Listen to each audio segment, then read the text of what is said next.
Welcome to the Heavensward.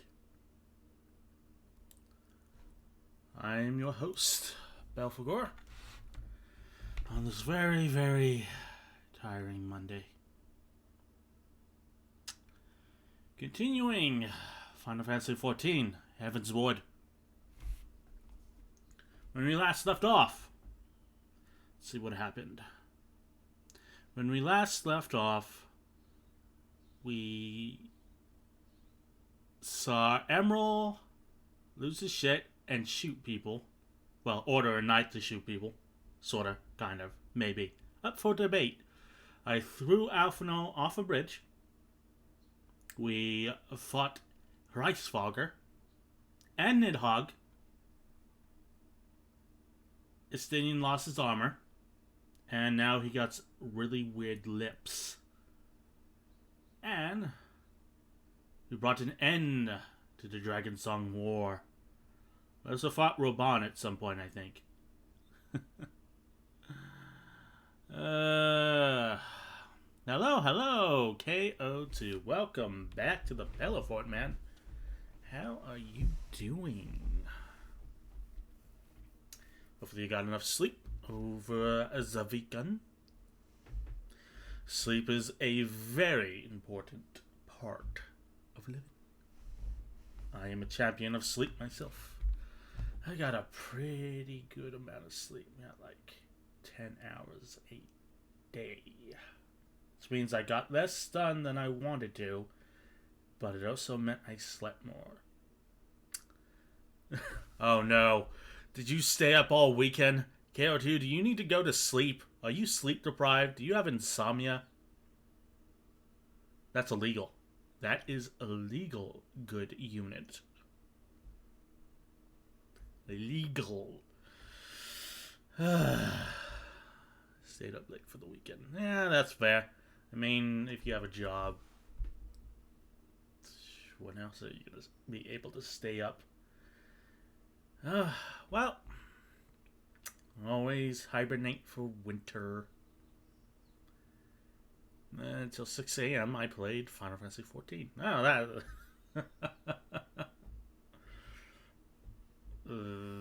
that is ideal. I mean, it's a pretty good MMORPG. Now then,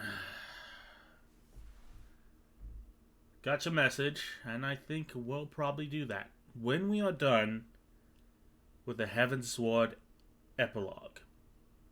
We will be moving over, finally, to the much requested Mandeville questline. Thank you all, Odie, for the follow. Welcome to the Belfort, all OT.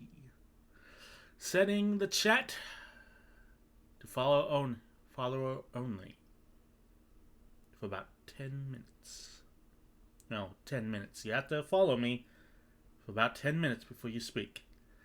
This should cut down on those random links we've been getting off and on, as well as any hate raids that are still going on, I hear. Doesn't happen as much to large VTubers, I hear. Only to small. So, precautions where precaution is due.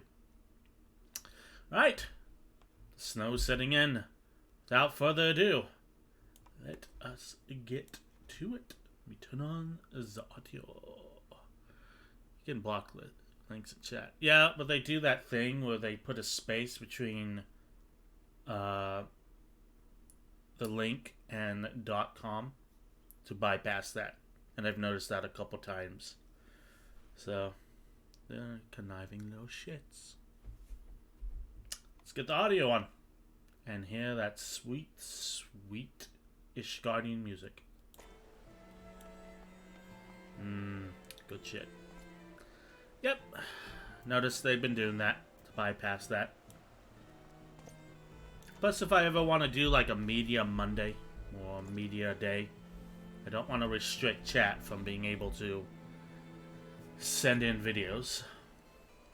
Since I have no moderators, I'll have to do it all by my lonesome. I'm not big enough to hire moderators of any sort. So I don't have a Discord channel. I don't think I'm big enough for that stuff yet. So let's just kick back, relax, and enjoy our Monday. See what this House Forton Knight has to say. Promises kept. A new dawn in Ishgard, and the House Forton Knight has tidings for you. Don't believe what anybody says. It's pronounced Forton. Mistress Katamari. Mistress Katamari. You have come at a most excellent time. An invitation from a truly prominent personage was delivered to the manor but a short while ago. Would that you had been present to receive it. But in any event, Sir Emmerich de Boreal, Lord Speaker of the House of Lords, Lord Commander of the Temple Knights, Viscount of House Boreal, and 5-time ice cream eating champion of Ishgard, cordially invites Mistress Katamari to dine with him at his estate. You seem surprised. The messenger assured me that his lord had broached the subject with you at an earlier date, when the arrangements for the peace conference were still being finalized. Of course, the intervening moons afforded little opportunity for leisure. But, with the happy advent of peace, 'tis plain the Lord Commander sees no further cause to delay. What say you? I am a small lizard-rat. But that ain't an option. Neither was my goddamn bed.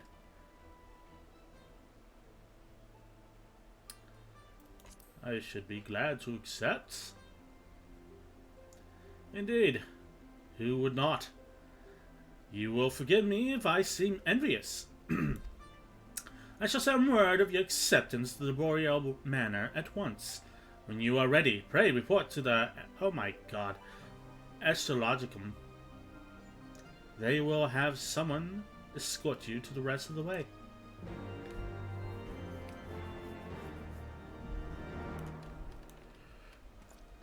Forgot that Ishgard is just riddled sometimes with damnable terminology. I mean, you got the foundation. You've got the Gates of Judgment. And then you have things like this. The Analythium Astrologicum. One of these things is not like the other. One of these things don't belong. Run, run, run, run, run, run. Yeah, got the snazzy new Hellfire armor. Snazzy, snazzy, snazzy. Greetings and well met, madam. Mistress... Oh, god damn it. I need to get this cadence right. I have a problem doing that. Greetings and well met, Mistress Kawanabe. I have the honor and the privilege to serve as head steward of House Boreal. Though admittedly our staff is somewhat smaller than those of other noble families, being countable on one hand. My lord will be overjoyed to hear that you have accepted his invitation. As you will soon see, we have spared no expense. I dare say a woman of action such as yourself enjoys nary a moment's respite. Aye, the battlefield beckons even now, I'm sure, but for this day we bid you lay down your burdens and raise a glass to peace and prosperity. And we got a cutscene. Look at this. Look at this homie shit. This is cozy as fuck. Maybe I should have changed into something more sporting for the occasion. Shit, we eating salmon? It's a good shit. Yes, I'm eating fish, apparently. Looks like a bread bowl chowder. Oh, god damn it. To think the Moogles would prove such harsh taskmasters. Forgive me. I did not know you had suffered so in your quest for the horn. I kicked some dinosaur ass, picked some weeds, and then grabbed like a painted pebble. Looks like fish with some manner of vegetable in wine sauce, a bread bowl chatter, a loaf of bread, and a stew on the side. I must say, your spirited accounts always come as a welcome change from the arid reports which fill my days. Indeed. Imagine adventuring life. No wine. I have been poisoned like twice when it comes to wine. No more drinking wine for me.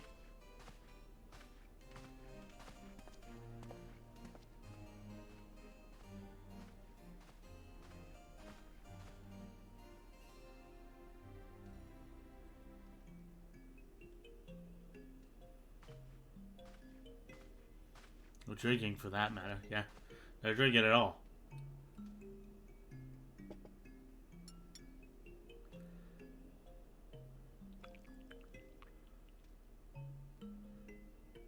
I'm just gonna assume they're showing off some newfangled animation that was a serious update to the tech at this point in the story. Though I have lived in these lands my entire life, to hear you speak of them, there is much and more I have yet to see. Truly, yours was a marvelous journey. Pretty sure he went everywhere but Azizla and the cloud of Sea of Clouds. Yeah, I feel like that. Though perhaps a little long for my liking. Yeah, I feel that.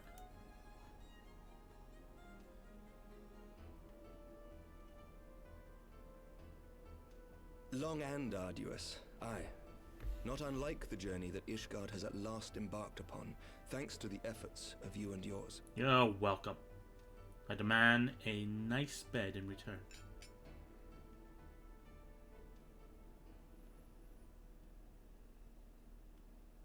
By your deeds, you have helped us to lay the foundation for lasting reform. The formation of the Republic is but the beginning, for it is not only our system of governance which must needs change. We, the people, must learn to let go of our hatreds and rise above our bloody past. I only pray that I live long enough to see us achieve some measure of success, that I might know the lost did not die in vain. I can still see you there on the steps of faith, striding fearlessly towards the worm. If you could do that, who are we to balk at the challenges ahead? Too true. Too true. The question of how best to strengthen ties with the other great nations of Eorzea has been debated at length in the Lords and Commons of late. As you may imagine, maintaining stability during this period of historic upheaval is our paramount concern.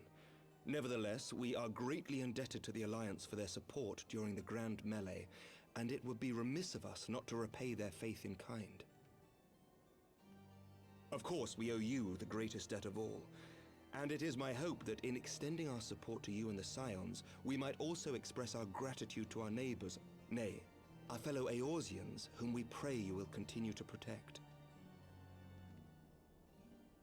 The Lords and Commons agree on very little, but not a soul in either house begrudges your order this offer of patronage. For all you have done and will do, we thank you.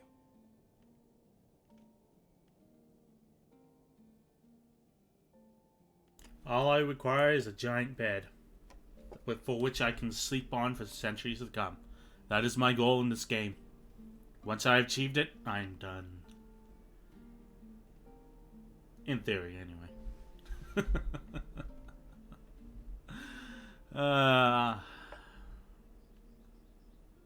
May I ask a personal question? Now that the dust has settled, what will you do? Not as a scion, I mean, but what do you want for yourself? I'm gonna level up carpentry so I can get that bed mount.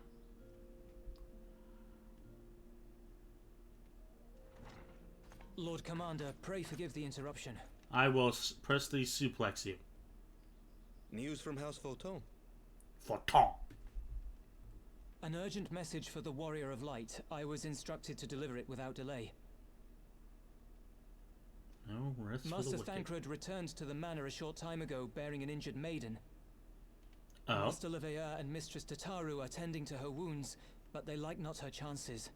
Respectfully, my lord, they have requested the Warrior of Light's immediate presence. Okay, but you have to refer to him as Master Linguini from now on. You must go to them, my friend, and I shall go with you.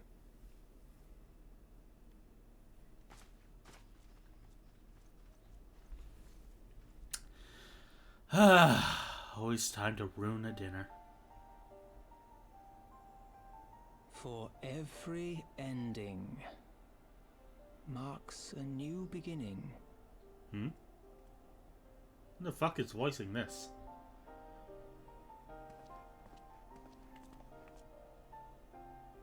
From tragedy and sacrifice, we rise to greet a new dawn.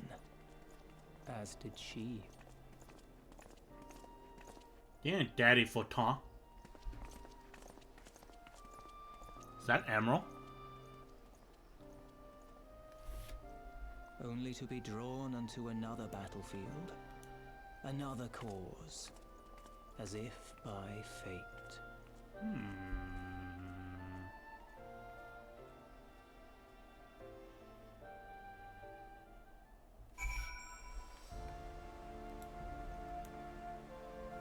So long as it isn't a spoiler, go on ahead. Or maybe it's Honoro. Whatever. Honoro.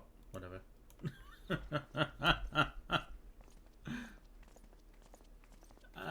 Then I'll give it a bit.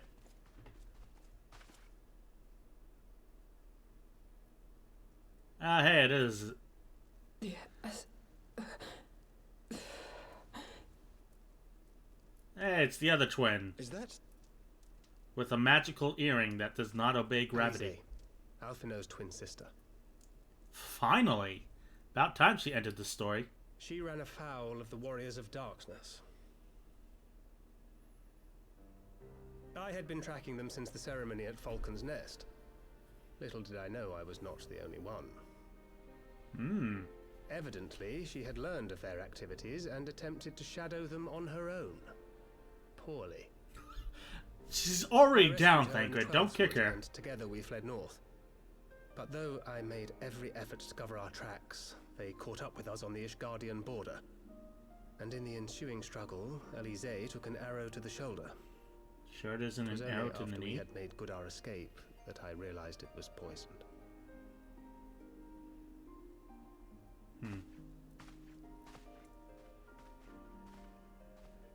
Thank you for coming so quickly. And you, Sir Emmerich. Think nothing of it. How is she? We have done all we can for now. Although the immediate danger has passed, the poison yet lingers in her blood.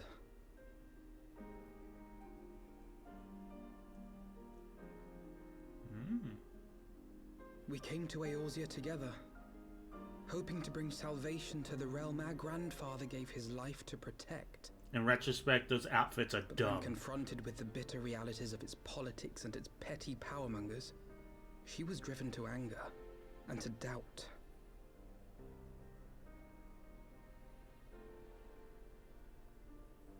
She refused to become embroiled in what she termed Eorzea's squabbles and distance herself from the Scions. I mean, to be fair, she's not the one Though who... she remained hopeful of a brighter future, she would walk her own path.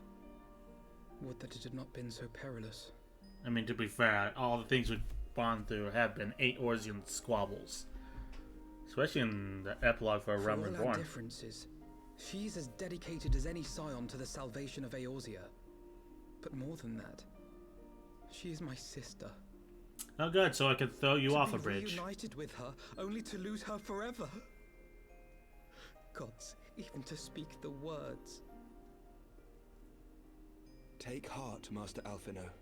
She will be attended by our most skilled Chirurgeons. Yeah, I'm never gonna pronounce that right. Chirurgeons.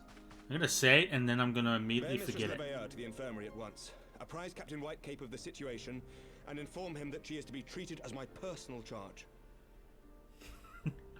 Like they say it, and I'm like, I'm gonna pronounce it like that. As soon as it comes up in text, it's just gone. Wait, don't go.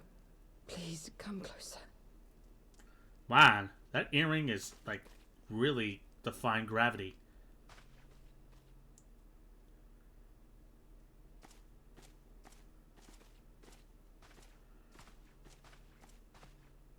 Small lizard wife is here, small daughter of mine who I am adopting. The warriors of darkness are in league with the Ascians.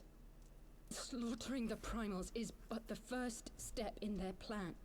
And you couldn't have told Alphina this. They make for Zelfatol to bring about Garuda's summoning and to kill her.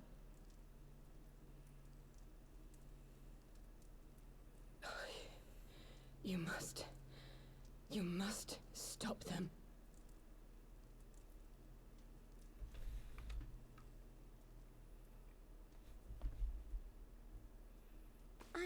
I shall inform the others at once. Go, Totaru! Master Thancred, I would ask that you accompany Mistress Leveilleur to the infirmary. Your knowledge of her injuries may well prove useful in determining her treatment. Of course.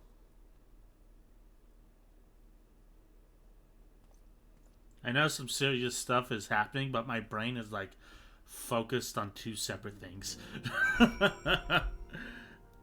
My brain is, like, impressed that the earring isn't falling to gravity, 1. And 2, Kyrugen sounds like an enemy of Godzilla, doesn't it? Godzilla versus Kyrugen. Moving on. Surely they won't let her. Yes, I know. We must trust in Captain Whitecap and his Kyrugens, the enemies of Godzilla. Did they not bring Estinian back from the brink of death? I mean, that was more Estinian's sheer force of will, but that's neither here nor there. I am uncomfortably reminded of how he mocked me for praying at his bedside for days on end. What say you, my friend? Shall we turn our attention to the matter whose conclusion we've yet to have the power... God damn it. Shall we turn our attention to a matter whose conclusion we have yet the power to influence? What the fuck is with this sentence? God.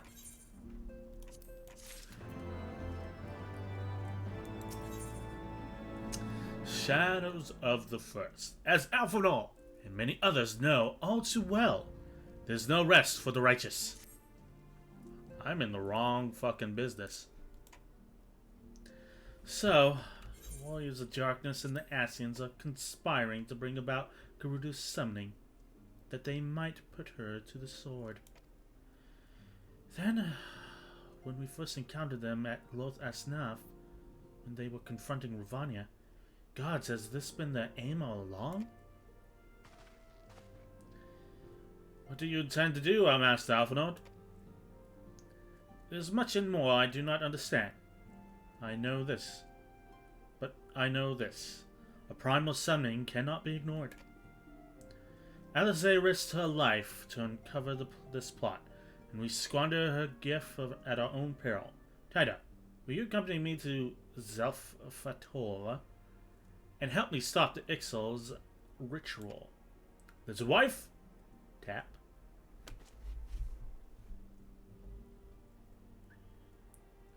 Given that Ishgard shares a border with the Ixali homeland, we have vested an interest in the outcome of this ritual. We have been willing to suffer the Beastman's intrusions into Corthian lands to a point. The summoning of a primal is an escalation we cannot abide. You shall have a fastest airship, Master Alphinaud. The mountains of Ixafatol are not easily traversed, and this endeavor demands all haste. The gesture is most appreciated, Sir Emmerich, but I fear an aerial approach is destined to fail. This is the homeland after all, and the Exceller dirigibles are not to be underestimated. No experience tells me that only conceivable approach is by land. I believe it would be wise to cross into Ixnay. I'm just going to call it that, because I'm tired of pronouncing it already. Crossing into Ixnay by way of the mountain pass east of Cap Dragonhead. In that case, I shall send instructions for a contingent of the camp's knights to be placed at your disposal. They will secure you safe passage through the mountains and escort you thence to Ixnay. Though my men are underqualified to confront a primal, they are more than capable of contending with the Ixal. We should be glad of their assistance, Lord Edmund. In the event that Mistress Alize regains consciousness, we will share with you any additional information she may provide. May the Fury watch over you and keep you safe. That's a right nod. Then let us be off. We can procure any additional supplies we require in Camp Dragonhead. Sometimes they speak normally, but sometimes they just twits and knots. Yeah, it definitely does bite. Hi ho, Silver. Away. Yeah. Activate Nanny Bot.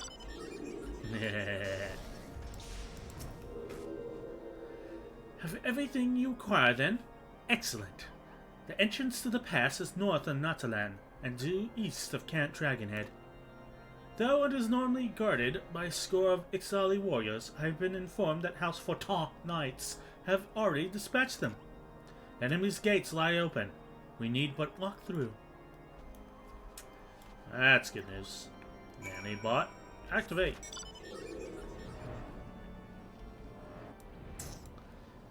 Yeah, I'm just gonna keep this mount until we get the giant bed of doom.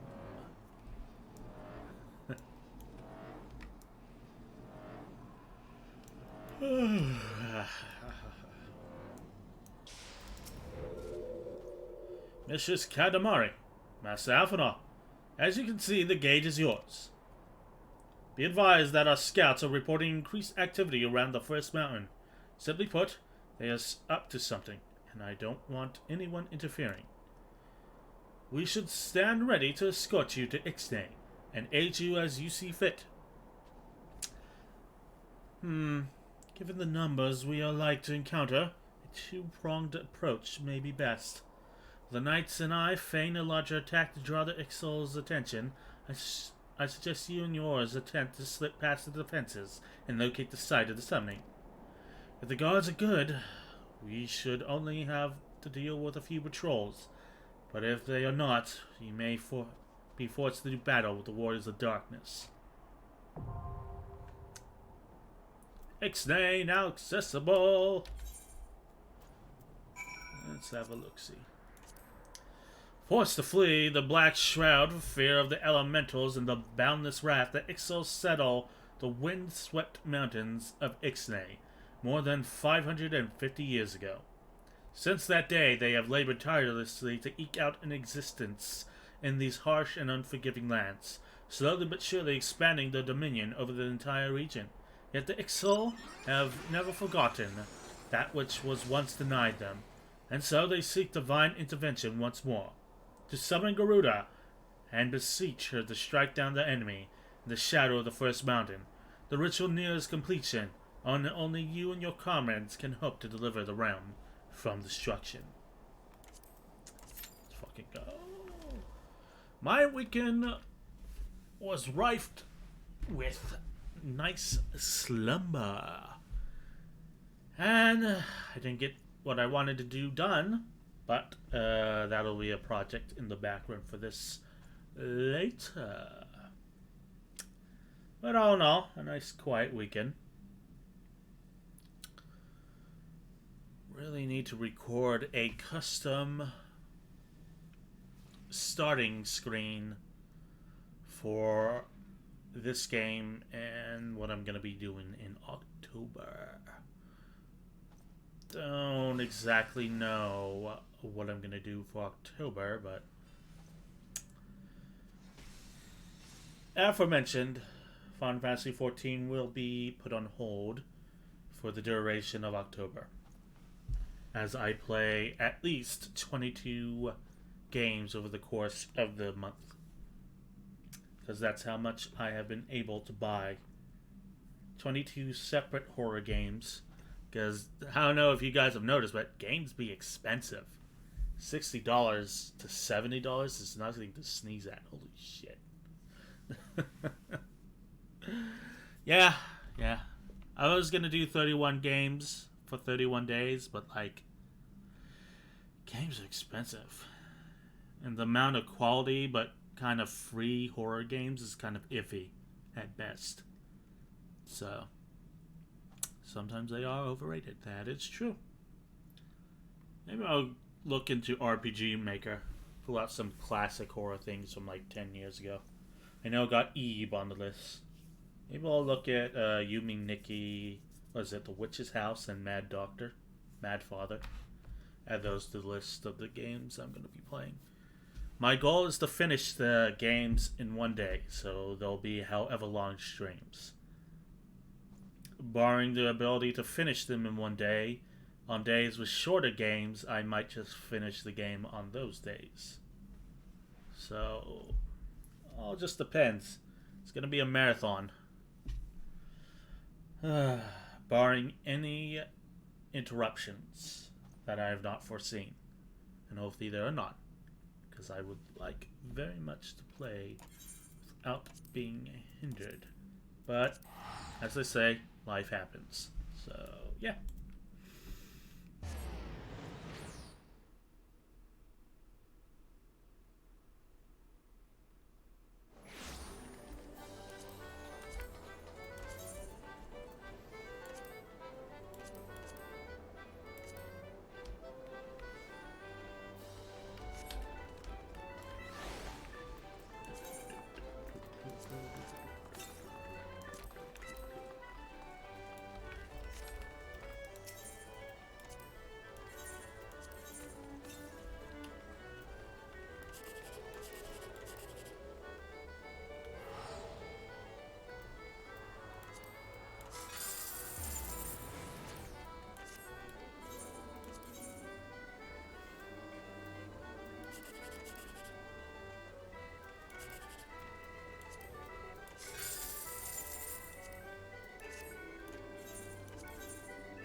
Good thing about cold weather is it helps cool down my laptop. Oh my god, right?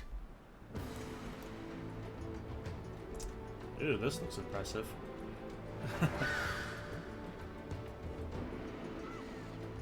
Since it's dungeon and there isn't going to be any much happening, I can chat with you.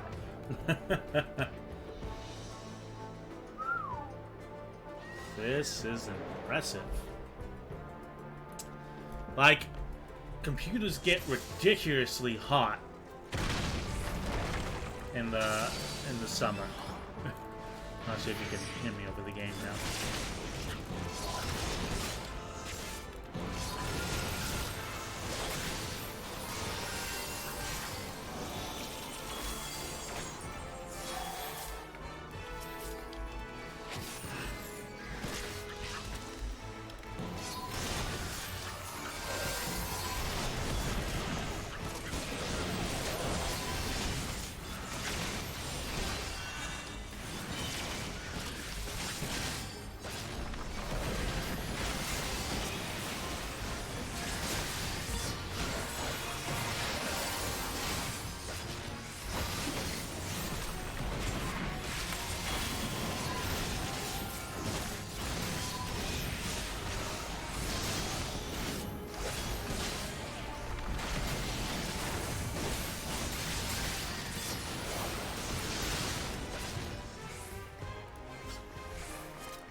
Small as a wife is a go-go.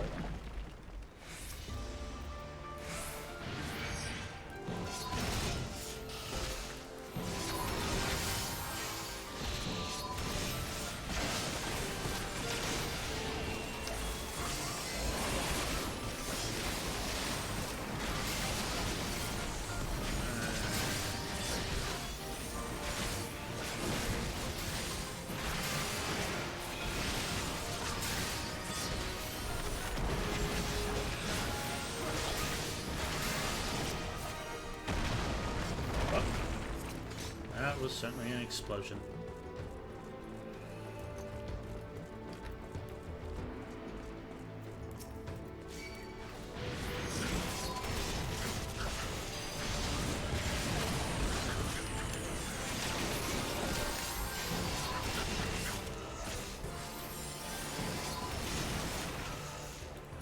Like, the computer gets ridiculously hot in the summer. It's like really weird.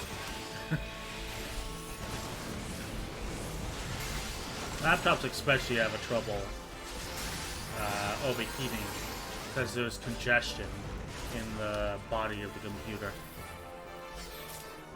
Over time, dust and hair and all sorts of things get in between everything. It starts suffocating the machine and causing it to overheat to such a point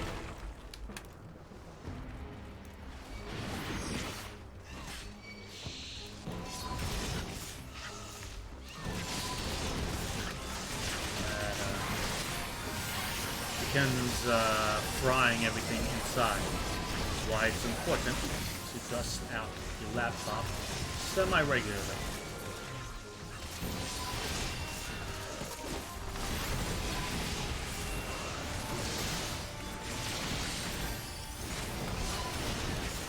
That's what stuff.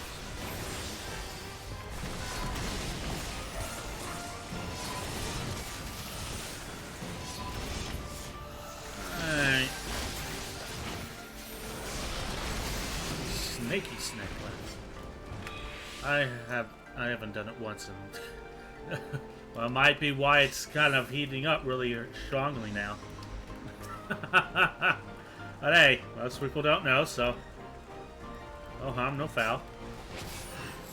Hello, boss. That looks like a disease. Sorry, sir. You have been diagnosed with nuzzle hula. Extremely dangerous. Turns you into a bird attached to a hot air balloon. But it is curable.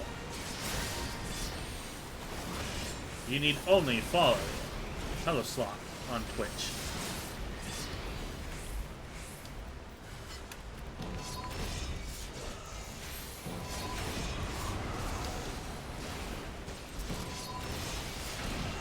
And it will cure all your symptoms.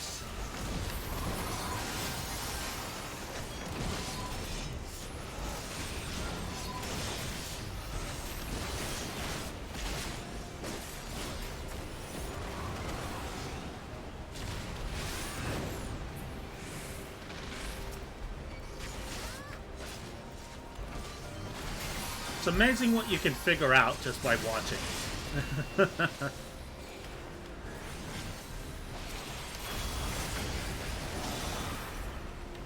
Wow, this guy's just Staller, the boss.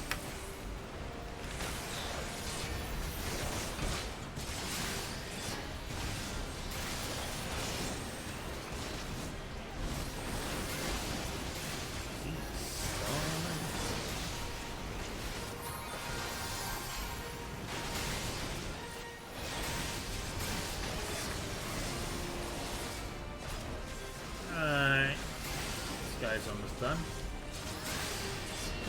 Can I stun him? Nope. I cannot stun him. And there it is. Valkyrie's Ringback of Maiming. Cannot use it.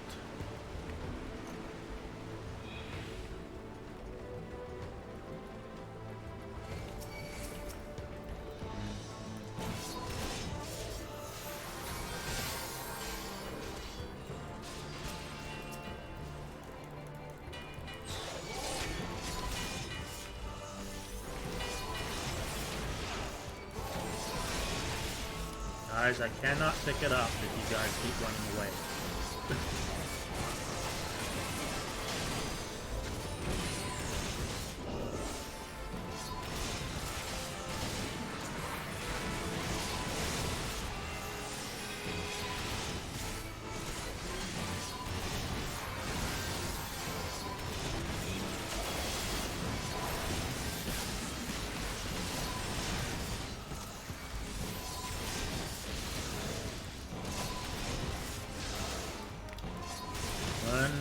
That this creature's at your flank. Yeah. You can kind of see it in its design. It's like, kind of, how to put it. The body is more like a root than an actual organic substance, if that makes any sense. Doesn't seem fleshy, it seems more root based.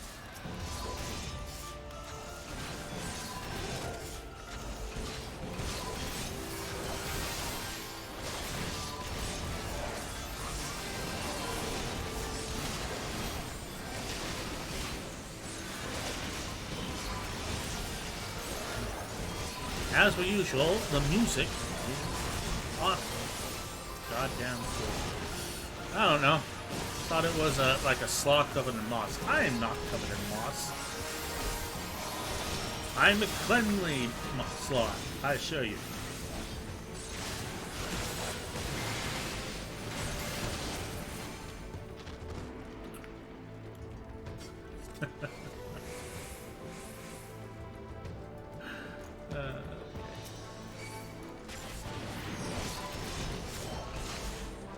Like a very zen.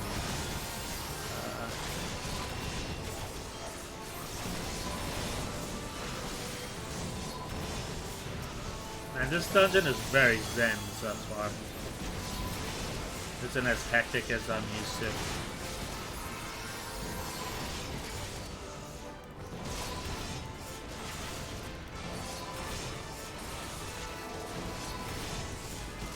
And again, the last dungeon I really did was the Great Goo Ball and the Ethereal Chemical Research Center. That was like ads galore, monsters and trash galore. Ooh, chest. I also like the chest design. Upsy daisy.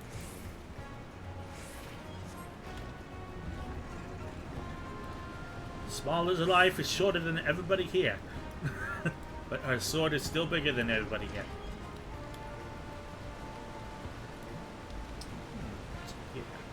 Kind of reminds me of an Indiana Jones.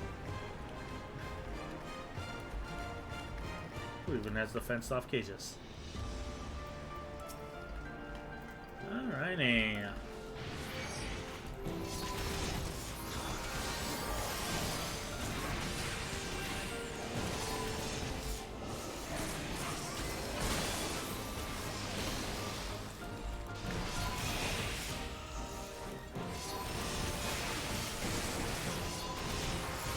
What? What do you have to apologize for, KO2? What heinous deeds have thou done this day? Glad Monday, your favorite day of the week? Not made your bed yet? Said Alphina did nothing wrong when he clearly did? Which movie? The second one with the Chinese boy or something else? I think it's the first one, right? Which one was the one where he got chased by a boulder?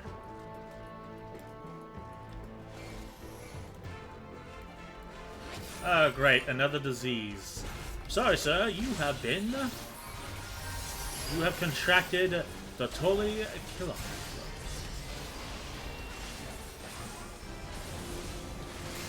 Only cure is subscribing to Hello Sloth on Twitch. I'm sorry. I don't remember. Neither do I. That's not good. And that's why those are. You know what? I'm just gonna tank right here then.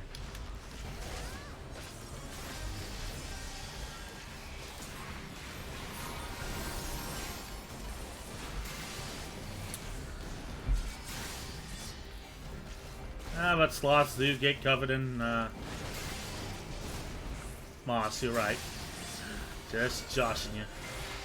Just messing around. Figured I should probably make conversation while I do dungeons. Ow.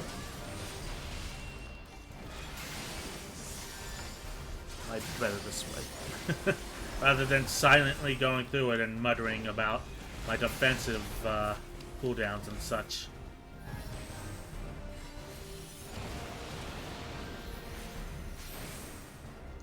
That's a lot of tornadoes.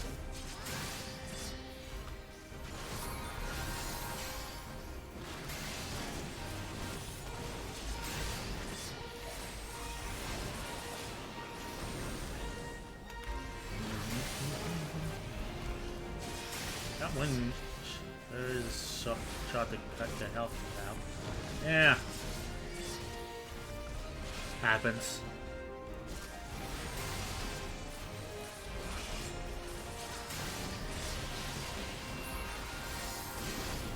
Yeah. It's like that's his tank buster, and occasionally he just boosts his haste to the point where I cannot dodge it. Sure.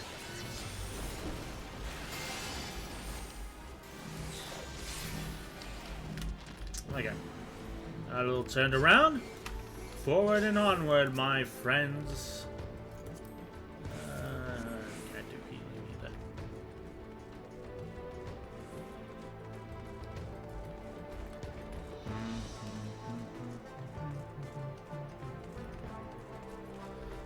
These songs are very catchy. Right. Let's see what we got up all over here. I do not like the look of that. I'm gonna assume we have to destroy this.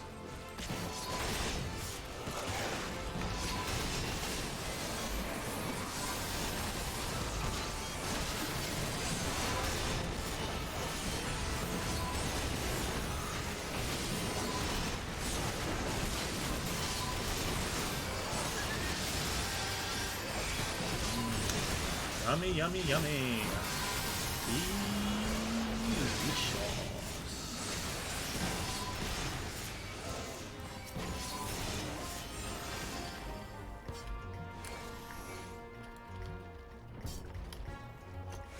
Quickly, beat up the inanimate object.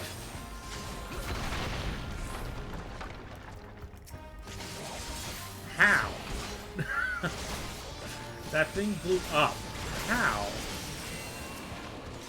Oh, an air sword. Misclicked. I'm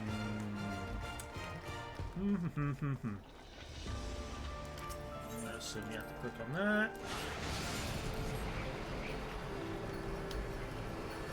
Oh, that's kind of fun.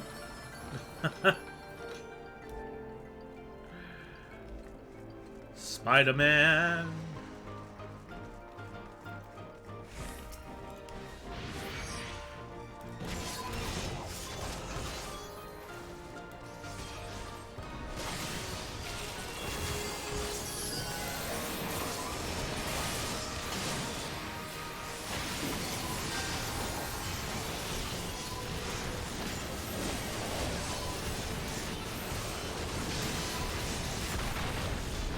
Yay. Oh shit, there's another one.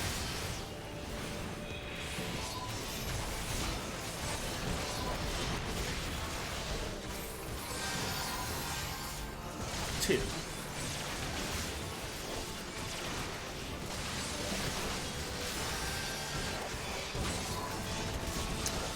Also the engineering is very creative use of wind ether and white crystals.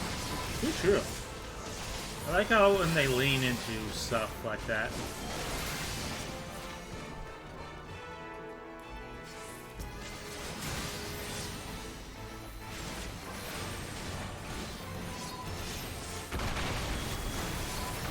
Yeah. Really hones in on the fantasy part of this when they actually lean into the Beast Tribes culture and use it to heighten the area. By the power of Airstone. Oh, there's a treasure chest over there.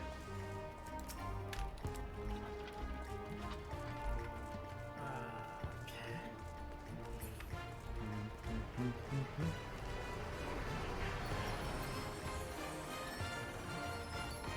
Small lizard wife is on her way, but she has a giant sword. Lizard wife? Way!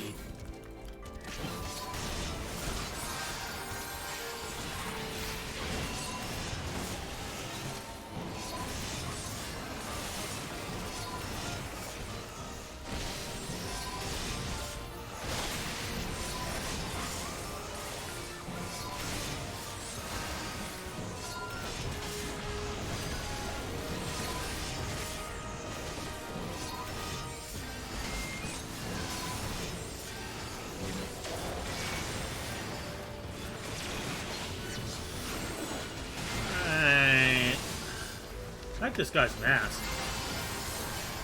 Really not sure how he's supposed to wear it when there's a beat. Oh, cutscene. What we got, boys? Ooh, he has a very cool design.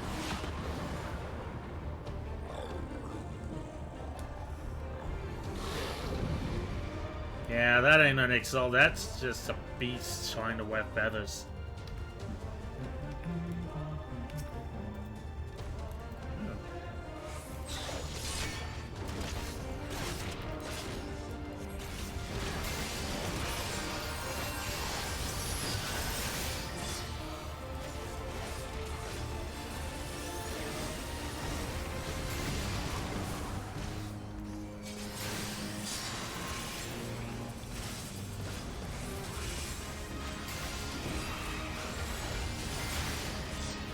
Do like the music.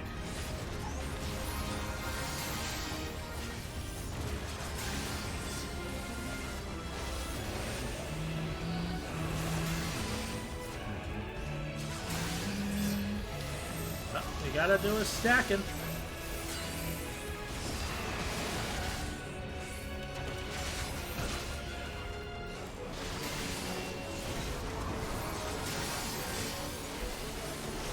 Kind of a straightforward fight.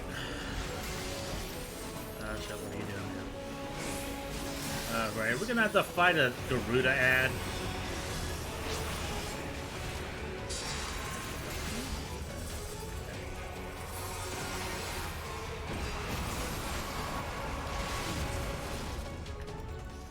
Okay.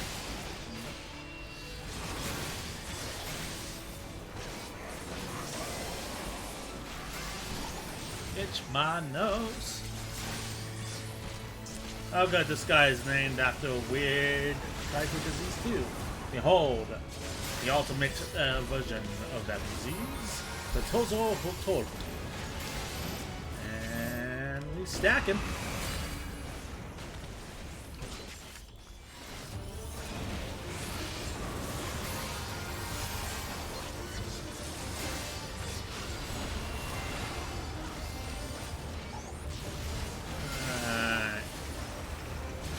You're actually trying to stop them to something Uzura. Which I guess is you want. Yeah, at this point it's very powerful force.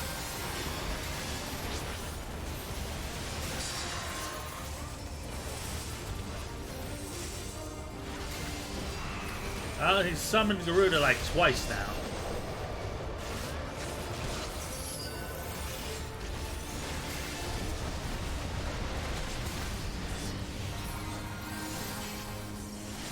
I think we're kind of failing at our job.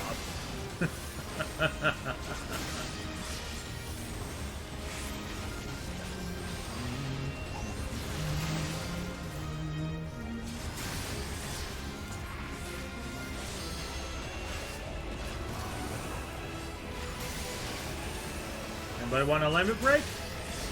No? Okay.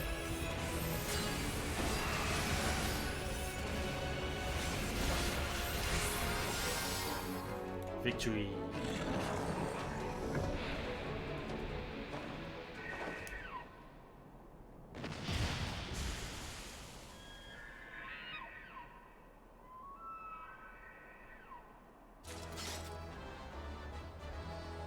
That's a new one. Lizard Wife Victory!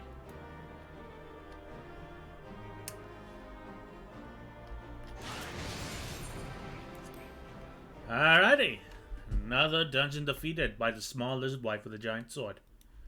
Do they always turn into smoke? Thank the gods. What happened? Personally, I blame Alphino. Whenever there's something unexpected that happens in the lore, I'm just gonna start blaming Alphino. Is that a good idea? Alphino? Why do you keep turning the bosses into smoke? What the hell's wrong with you? I'm a small lizard wife. I don't know what the fuck is going on. So they were unable to see the ritual to its completion. Then Garuda is no longer a threat, and whatever the Ascians and the Warriors of Darkness were planning has come to naught. But we should not tarry. The knights have secured our path to safety. Well, well. What do we have here? You'd better not have killed the primal without us.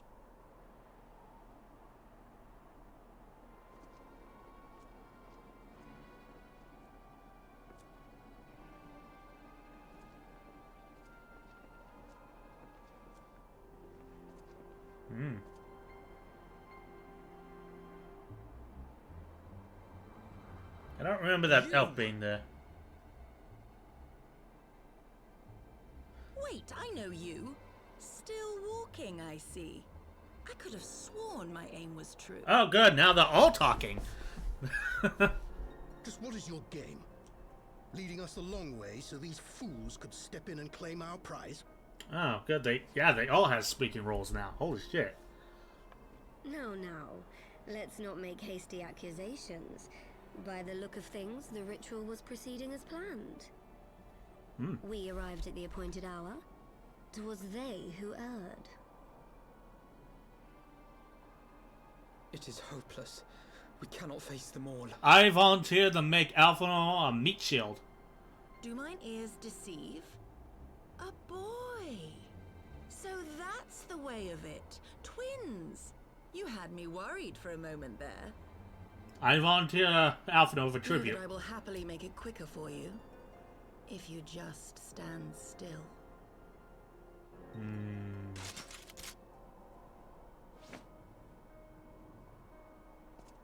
Enough, Jarumal. We wouldn't want to upset the man in white with any unnecessary bloodshed now, would we? Is that flowers on the back of that guy's robe? Oh, come on. I wanted to see Alphonse shot. Have You've you... been awfully busy since we were kind enough to spare your lives. I fought a fucking dragon. While you were idly consorting with the Asians, you mean? 7 hells! What could you possibly hope to achieve? That is one bloody ass. Should I explain it to you? Very well. Consider it a reward of sorts for beating us here. I mean, we were late last time, so, you know. You know the tale of Hydaelyn and Zodiac, I take it? Of the Great Sundering and the reflections it created? No, I do not. Across 10 and 3 they were divided. Reflections of the source, each possessed of shards of light and dark. Sure. Sure. Just so. One of those reflections, the one nearest to the source, is our home. And we were the heroes blessed with her light. Where?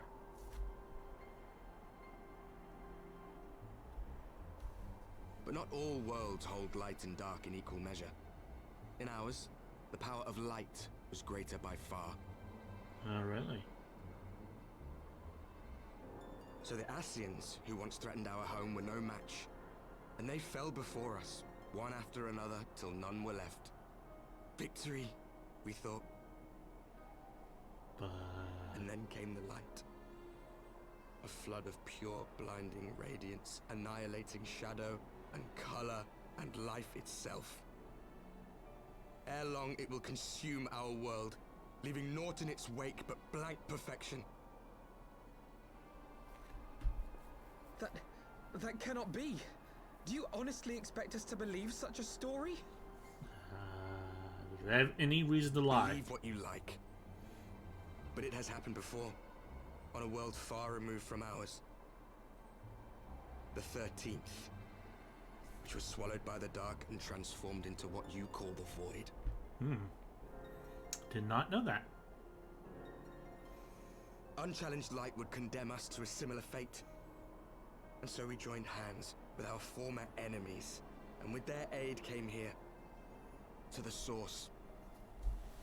For there is but one way to restore the balance and save our home. The Ardor. Calamitous destruction with the power to break down the barriers between planes and see our worlds rejoined. You would doom our world to save your own? What would even become of us? Of you? What indeed? Enough. I tire of talking. You know our cause. You know what is at stake. We are prepared to do whatever it takes. Are you?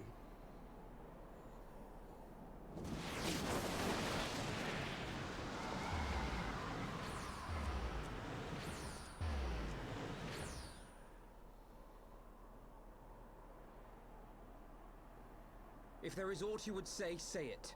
Otherwise, begone. You have no friends here.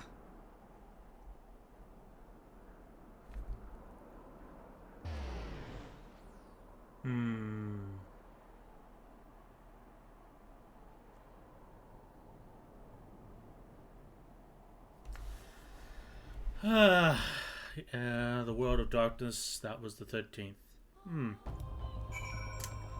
Don't remember them bringing it up as the 13th, just the World of Darkness. Double check that, though. At the twilight of his reign, the first and last emperor of Alag, Zande, the Zod power above all else, he turned to the terrible being known as the Cloud of Darkness, a ruler of the Void, and asked of her strength to make the world kneel before his throne with a covenant of blood. When Zande was slain, his ambitions were laid to rest along him, yet the Cloud of Darkness still seeks to enter the material realm, and will soon find passage through the Void Gate set to manifest within the Circus Tower. With the Fiends coming, can the Fellowship of Noah brave the Void and rescue the three souls able to stem the cloud's flood of shadows? Or will the expedition itself vanish beyond the rift in the World of Darkness? Yeah. I don't remember it being said before, so. Oh well. Getting a nice lore dump. Nothing wrong with that. This is the premise of Shadowbringers, if you remember the raid. So that's why it was all broken apart and yet structured. Good to know. All things considered, we should be grateful to have survived that encounter. Do you think it could be true that that to save the world, they must bring ruin to ours? No. It matters not. Such wanton destruction is beyond justification. Whatever the reasons, they must be stopped. Sacrifice, the loss, it ends here.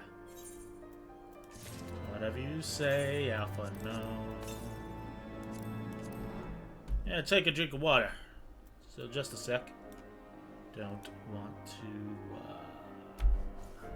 and OBS froze. Okay. Gonna wait till it comes back. Mute my mic while I drink in the meantime. Just a sec.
Okay, looks like it's done being frozen, and I've gotten my drink of water.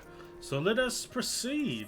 Should probably start editing my videos down, track down points where the video froze, and then upload it to YouTube. Forgive me, this is neither time nor the place for idle introspective. The Knights can apprise Lord Edmund of our success, and we the Lord Commander. More importantly, should like to see if my sister's condition has improved. You may take a moment for yourself if you wish. I will be at the congregation.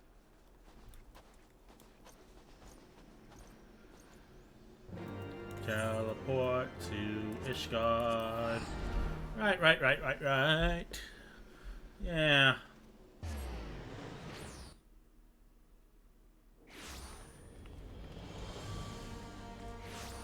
find it strange that the Warriors of Darkness would have a guide at all. I mean, they made it through the Nath Hive pretty easily and tracked down Ravania. So why the hell would seeking a guide through the Ixalands avail them ever? Alright, let's go see Emmerich. See what's what, who's who, and where's where.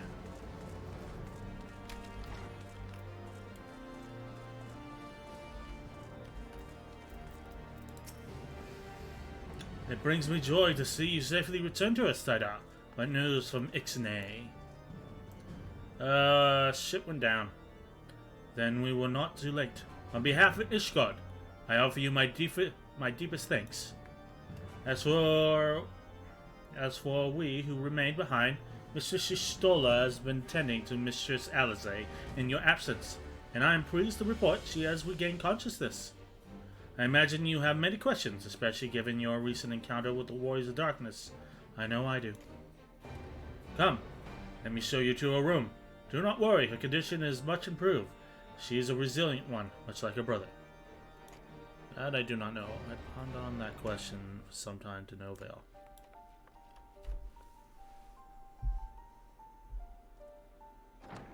Gotta mute my mic for this. Alize, how are you feeling? Well enough, brother. Thanks to the kindness of our hosts. They told me you had departed for Zelfatol while I was still abed. I slept much better knowing that. Thank you. I take it your mission was a success.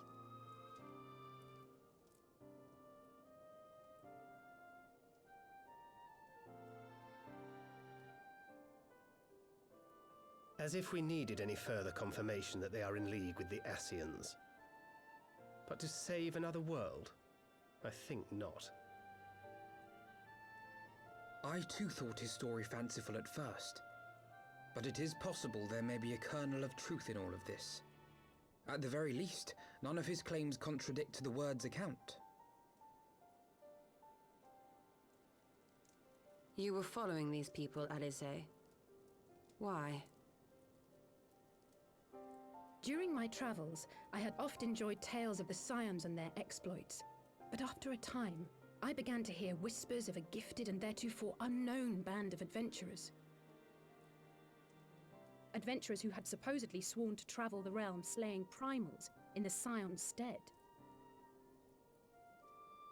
The Warriors of Darkness. And in the course of investigating these rumors, you stumbled upon the Ascians' involvement.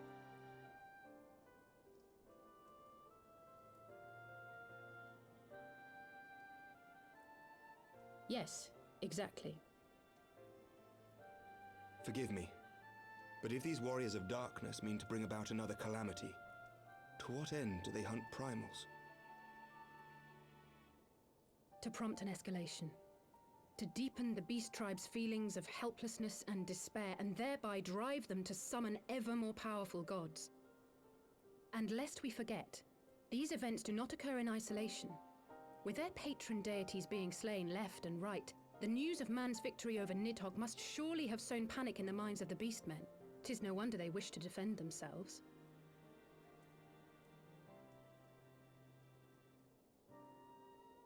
Power answered with greater power. Death with more death. A vicious cycle fueled by fear and hatred. I know it's like all too well. Indeed. The Ascians sow discord and desperation, and the Warriors of Darkness reap the harvest. And so it continues. Yet that is not the extent of their ambitions. The Ascian himself observed that once the powerless realize that the old gods have failed them, they will have little recourse but to look to a new one.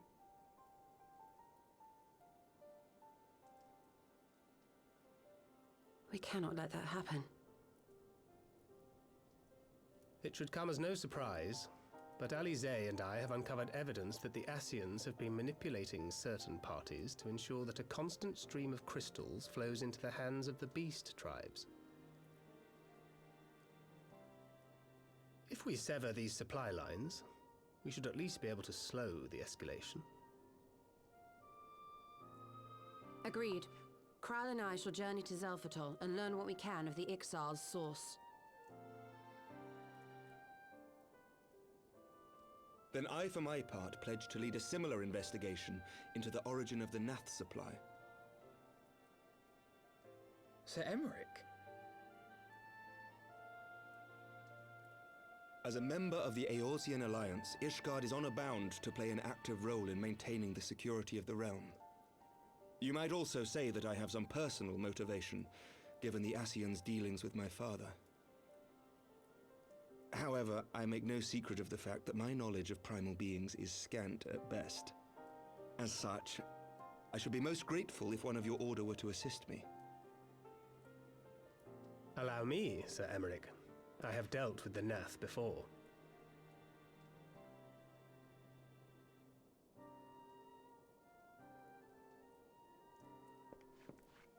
Let us consult with Orianja then.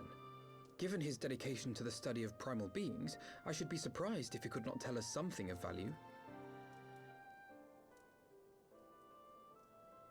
Allow me to accompany you, brother. And before you think to refuse, know that I am not the girl I once was. I shall not be a burden. You have my word. But Alize, you...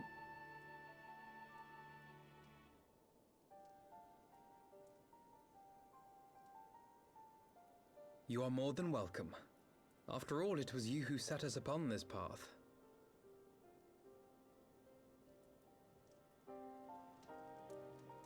Wait a minute. I'm afraid I can't allow you to leave just yet. Not until you try on the new outfit I prepared for you.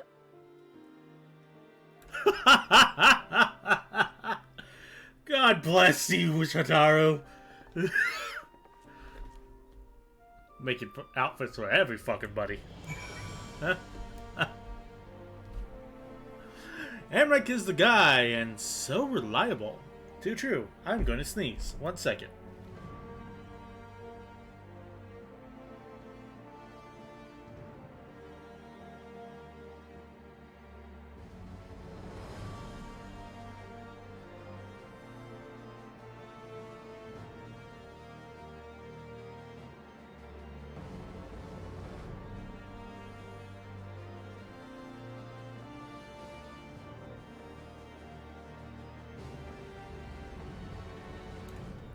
Thank you.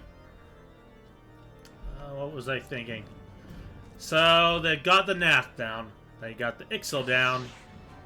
But, like... what about the Kobolds and the Almalja? What the fuck's going on with them? Have you guys just forgotten they exist, or... Would I be right in assuming that you have not spoken with my sister since... one of the memorial services, was it? By the 12, it seems like a lifetime ago. I should like to think we have both grown since then. Oh good, she still has platform shoes. I apologize for keeping you waiting.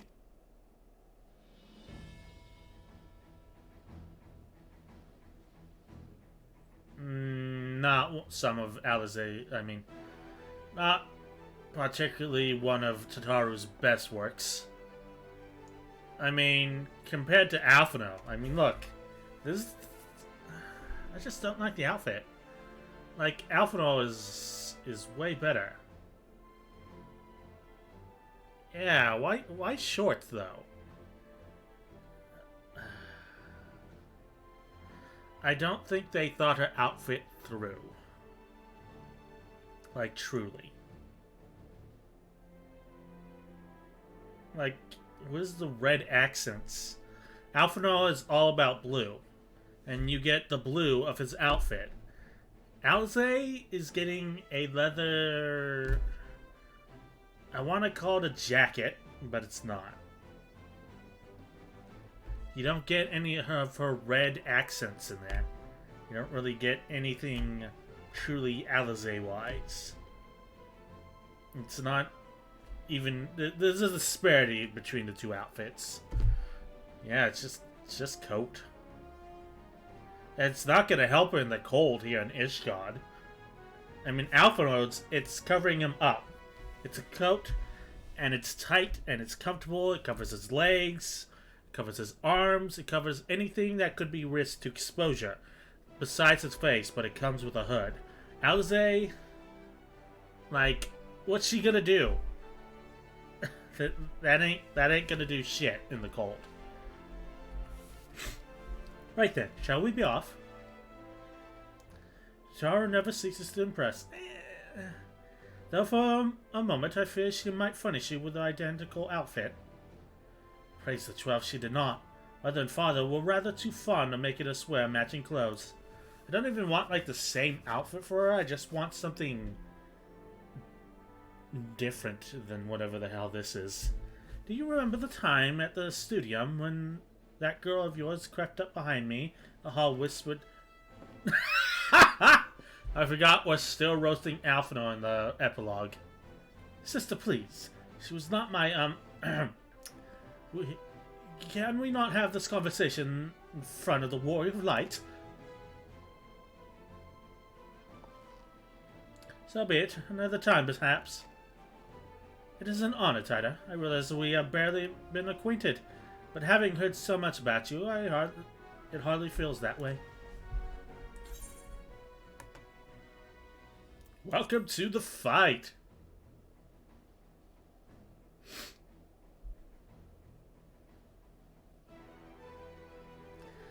New garments aside, I must say that you seem different. More resolute than when we last met. You have the look of a woman who's ready to fight for the future of Eorzea. To the extent of my abilities, perhaps. But I have no delusions of grandeur, unlike Alphino. Nor will I pretend that I have found myself. Or any such thing. I'm here today because I would regret it if I weren't, that is all. Fair enough. Let's depart for the Waking Sands, then. See if Urianger can be of assistance. Does his wife nod? Looks like Alfie over there's a pimp with a coat. Ain't that just...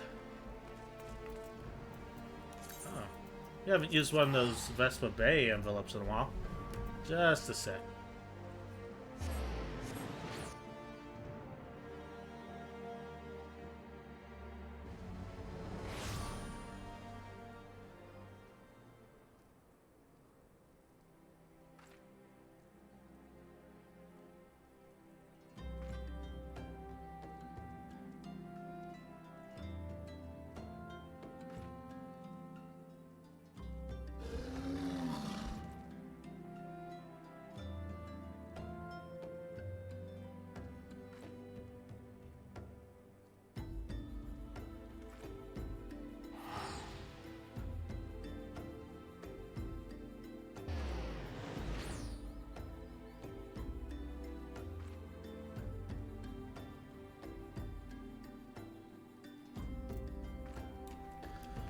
Alright, let's keep going. Nanny bot, activate!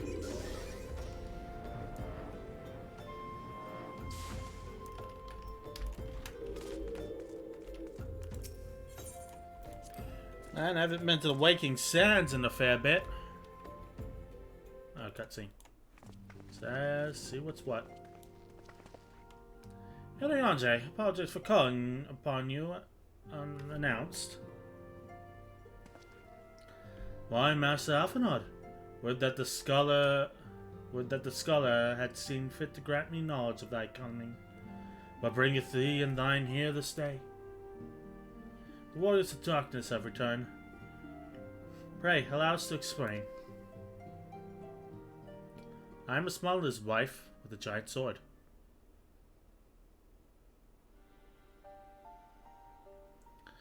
I too have heard tales in recent days of primal beings rising up, only to be cast down by forces unknown. Alas, as thou didst observe, this serveth but to spur the beast tribes to pursue their girls with redoubled fervor. We have two objectives at this time: to identify and remove the source of the beast charged crystals, and to take direct action to prevent any further summoning rituals from reaching completion. The second is easier said than done, of course.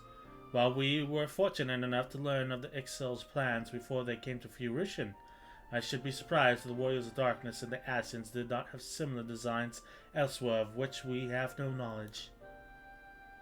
Thou wert wise to come hither, for this very day that I received tidings most troubling from across the Strait of Marathor. O'Gormar stirreth, and there are whispers that the Lord of Crags neareth his return. Mere rumours, mark thou, but in light of thine own discoveries, thou canst ill afford to turn a deaf ear to their claims. Aye, we must ascertain the truth of the matter for ourselves. Let us consult with the Maelstrom forces stationed at Camp Overlook, Dida. Thank you for your counsel, Oriange. Pray inform us should you learn aught of else. I shall.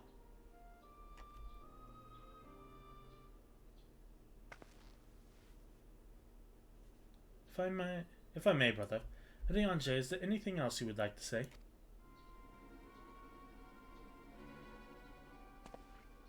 Alize? If not, then never mind. I only ask because you are normally rather more verbose. Yeah, he doesn't. He started off speaking in Shakespearean, but then he was more like straightforward.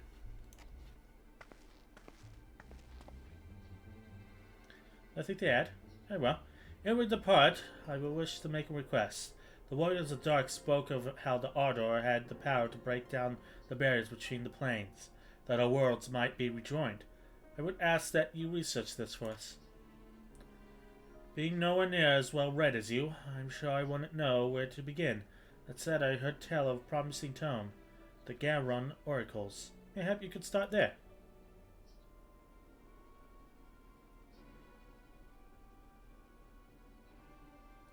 By thy leave.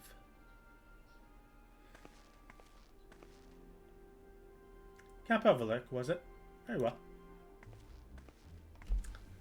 So how's I gonna punch out Oriange?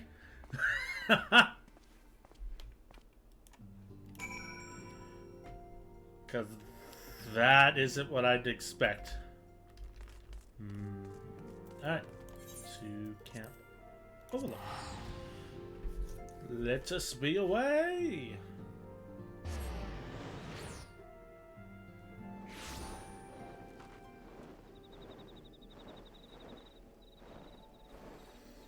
Right.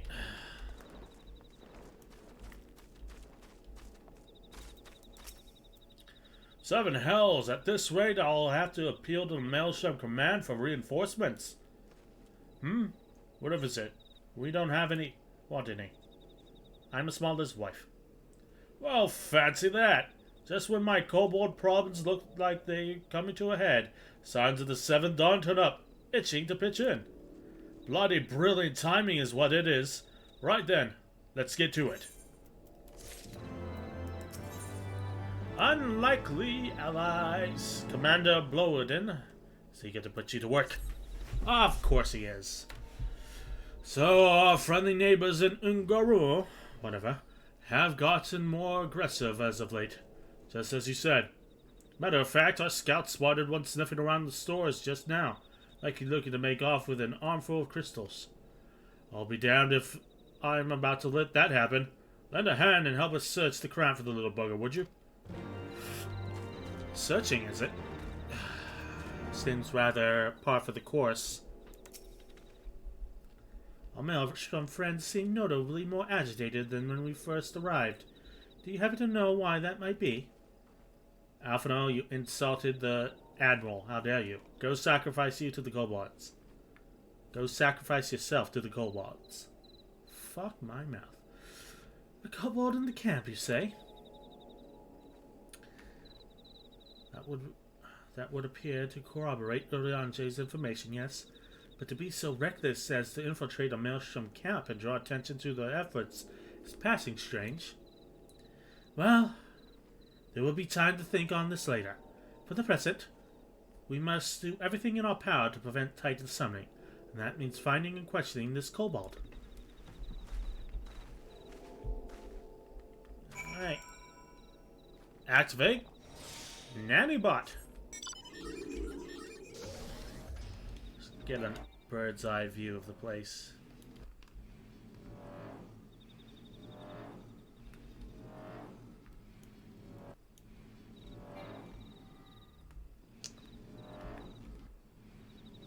Oh, hey, kobold. Howdy, howdy, howdy. So, looks like someone wants to be in timeout. Holy shit, it's small. Okay, bye.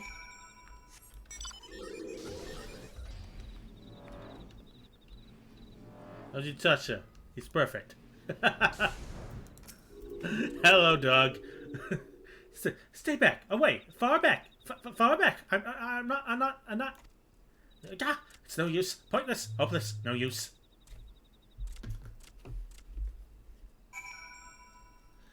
How you doing, Doug? How's your weekend? How's your week been? Okay. And floating away. Floating away, floating away, floating away now. Well, floating away, floating away, floating away now. Hello, hello. Haven't seen Doug or Weird in a bit. Hope you two alright. Please don't hurt me. I only wish to talk. Yes, just talk. I forgot what voices I gave the kobolds, but last time we actually talked to kobolds was like in the Titan quest line, and that was like a month ago.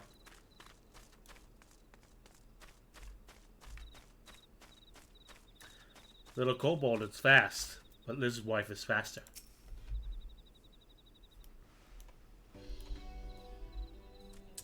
Ooh, new music. This was a stupid plan. Stupid plan. But if I tell no one, then everyone will. Hello there. General Kenobi. Ah! She found me again. What to do? I come in peace, only to speak. Speak, say, talk. So, please, don't hurt me. So this is our wily kobold infiltrator, is it? No wonder the soldiers were on edge. Could very well have given one a bruised knee. Huzzah! We got him! Fine work, Science! So, little one, thought you'd just sneak in my camp, did you? Wanted to steal my crystals, were you? No, I come to talk, ask for help. But when you soldiers saw me, they drew their weapons and shouted, and I...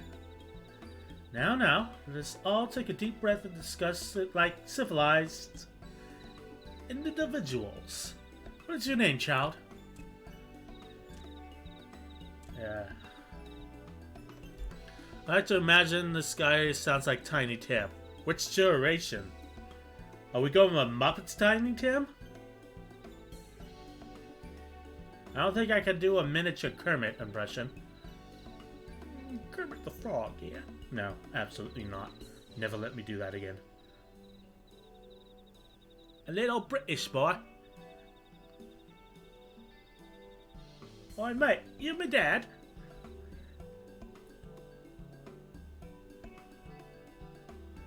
His name is Gabu, the orc language from WoW. Make him speak like Yoda, I will. Work. Fantastic. Let's see if I can butcher the English language.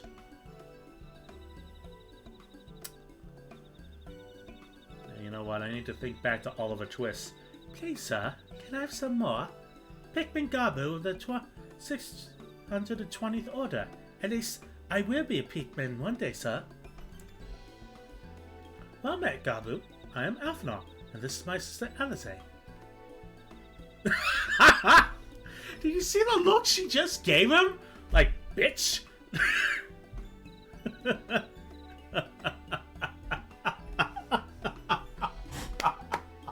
Alize looks so offended to be related to Alphano. This is my sister Alize. Bitch! What?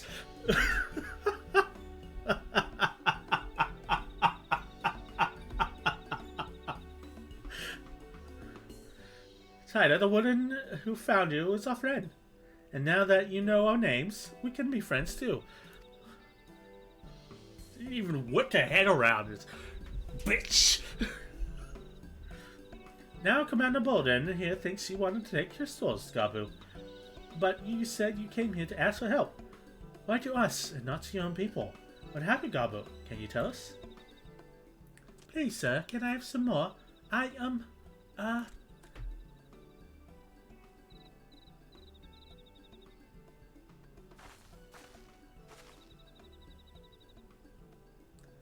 No one's going to hurt you, alright?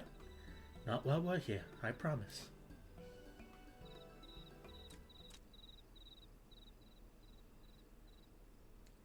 Please, sir, can I have some more? The Patriarchy, the Patriarch is going to summon the Great Father again, and I have to stop him, beat him, fight him, stop him. Audible gasp. Gabu's parents said they didn't want it, along with many others, but the Patriarch won't listen. He was so very angry. Raging, fuming, angry. He said that if they didn't have the iron in their hearts, they would serve as coke to the fourth furnace. And then the guards took my penance, the others away, and I haven't seen any of them since. Coke for the furnace? Man, this kobold's getting high. I did not want to believe it, but the tales of folk he fashioned from the bones of beastmen, which worshippers use for their rituals, hoping to summon more powerful incarnations of the gods. Number 12. That is sickening. No one listens to Gabu. No matter how much he cries, pleads, begs, cries. They did not listen. Only talk about punishing the overthrowers and praising the Great Father. Gabu loves the Great Father, but he loves his parents too. So please, sir, help Gabu stop the Patriarch and save his parents. Gabu says smash the Patriarchy.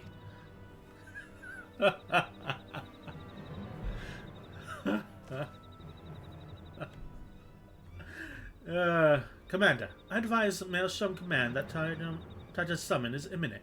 Should worst come to worst, we will require their support.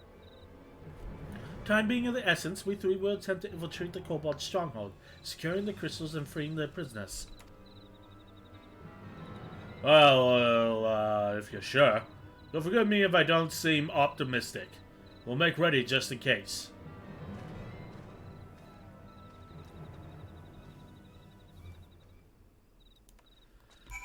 God, so much happened in that cutscene. I have faith that we may yet stop the ritual. We would surely have detected... God damn it. Would certainly have detected the associated etheric disturbance had Titan manifested already. But I cannot speak for the prisoners. 12s have mercy. That they would even contemplate sacrificing their own flesh and blood. Brothers and sisters, mothers and fathers. Time is of the essence. We must see what else Gabu knows and formulate a plan without further delay. Shit is going down. The beast that mourned at the heart of the mountain. Shifting nervously from foot to foot, Gabu struggles to meet your gaze. This summer, one kobold, one desire. Please, sir, can I have some more? I heard the Great Father Titan loves crystals, cherishes, covets, loves them, and if we gather enough, he will return. That is why the Patriarch told everyone to go forth and gather them. So I was thinking, if we take them all, the crystals away, maybe the Great Father won't come. Very good, Gabu. I was just thinking the same thing. Do you know where these crystals are stored? Fuck. I know. Oh. Several spots each defended by a different order. Gabu wanted to steal them, but he was too afraid to go alone. Yes, too afraid to go alone. But together, we can take them away and hide them. Come. Gabu will lead you to the first cache, sir. I feel like it should be thrown in the governor. I don't want to like insulting the entire continent of Britain.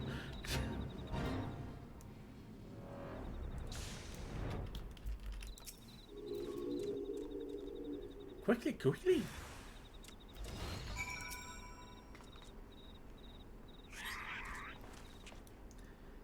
Do you have them all? Good. Lead on, Gabu. This way. Sorry that I keep saying, please sir, can I have some more? I'm just so not used to doing an Oliver twist. I'm not used to just shifting to this voice on command, Governor. Hey sir, can I have some more? More?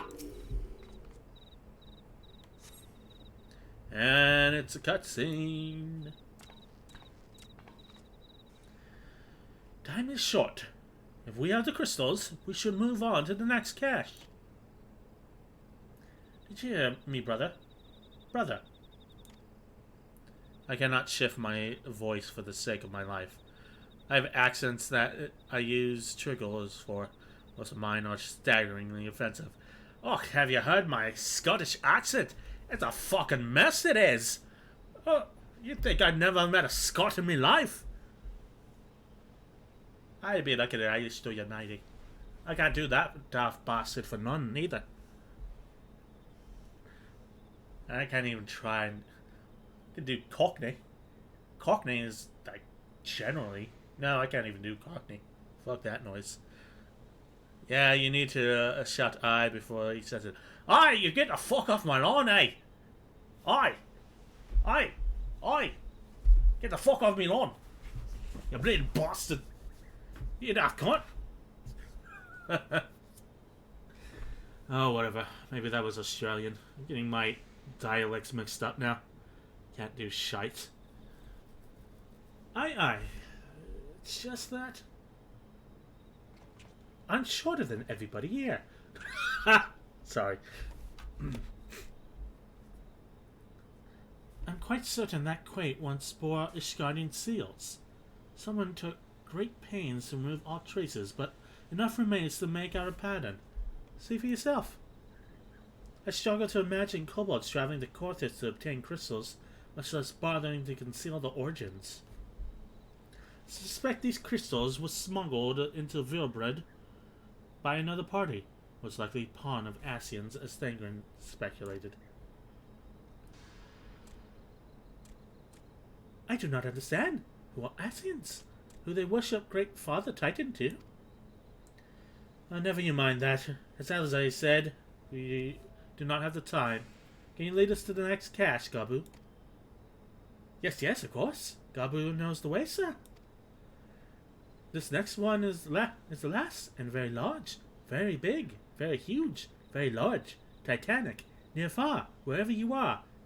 Our hearts will go on. Playing D&D for like 10 years straight has done wonders for my accents. Ugh, I can only imagine, mate. I haven't played D&D in years. And with recent stories about online D&D shows just crapping the bed, I don't feel any inkling to.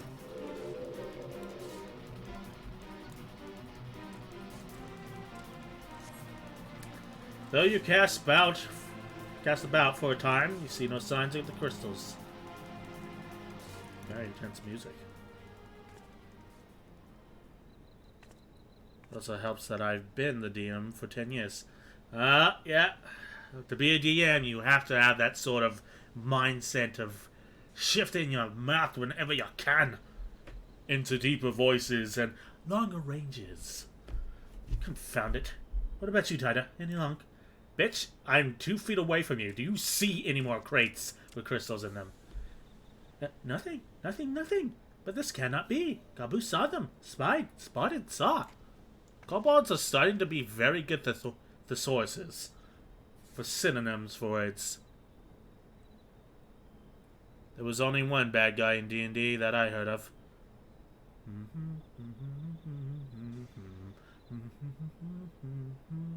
We are number one.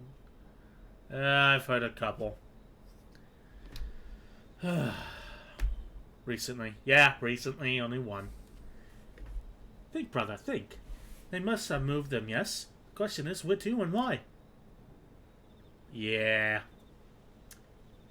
With Ogamoro, where they summoned Titan once before, they mean to do it again. It is the only explanation. What about Mother and Father and the others? We have to help them, sir. We will, Gabu. We will. Stay calm. We still have time.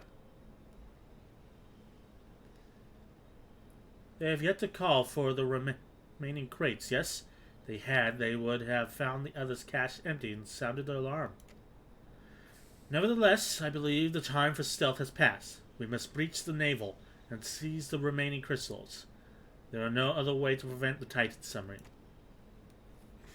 But first, give me your crystals and I might deliver them into Commander Bolden's custody. We dare not take them into the bowels of the mountains. This wife nod.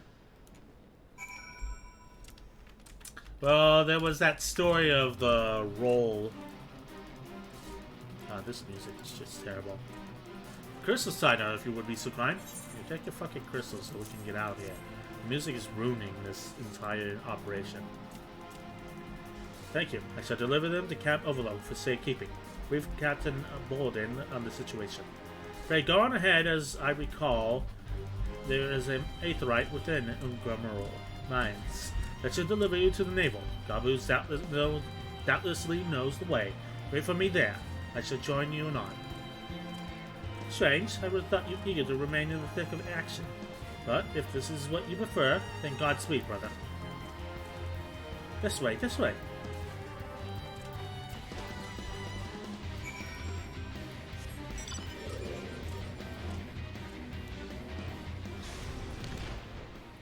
There has to be a way to turn off fate music.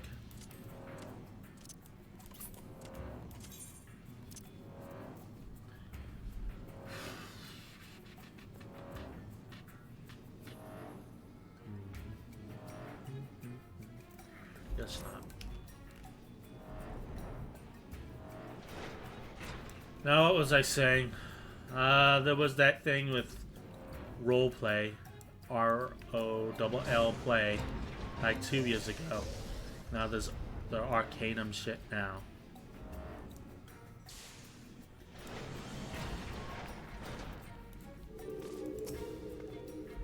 I take it this is the aetherite you seek? Right then. As soon as Alphino arrives, we go, and I trust you're feeling suitably heroic. China, there's no telling what sort of resistance we'll face in there. And there's a cutscene. Ah, the naval. This place hasn't changed at all. Quickly, you clods! Briskly! Swiftly! Quickly! I will not suffer any further delays! Sup, bitch? Hey, Alvaro, when did you get here? Lay down your arms and surrender. You have your crystals. There will be no summoning this day. Overdwellers here? But how did you... Well, my parents, Patriarch. Where are they?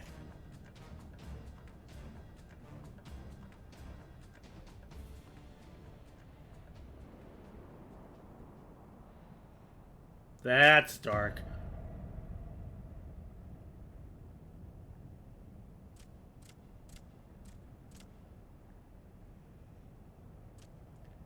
Mother? Father? Coke for the furnace? You monsters! How could you? Right into the kokoro. Aye. We are but servants of the Lord Crags.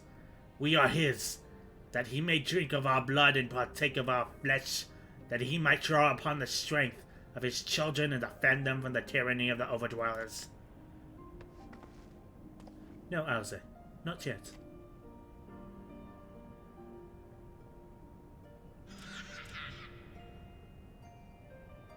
I understand, Patriarch. I do. Your fear, your anger, your hate.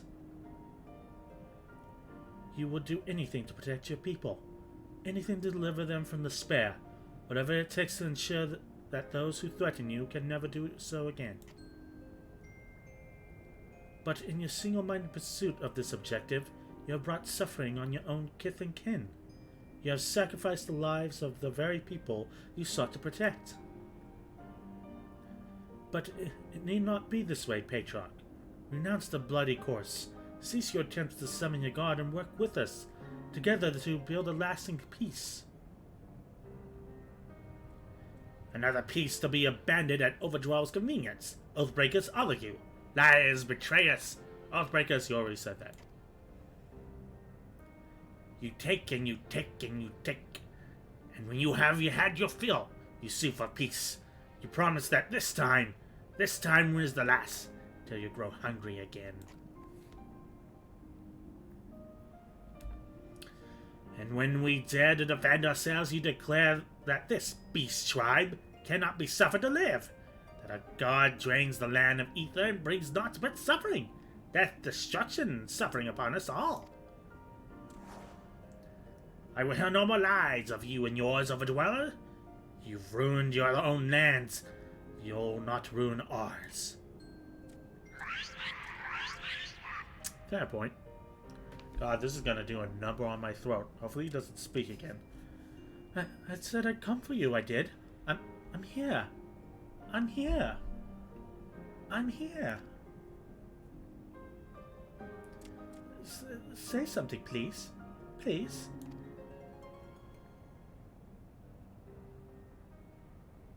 Have you tried the critically acclaimed Final Fantasy XIV? Please! Oh, god damn it! Oh shit. Here we go again. Wake up! Wake up! Wake up! Wake up! Wake up! Wake up! Wake up! Wake up! Okay, that was pathetic. I can't really do any yelling in that voice.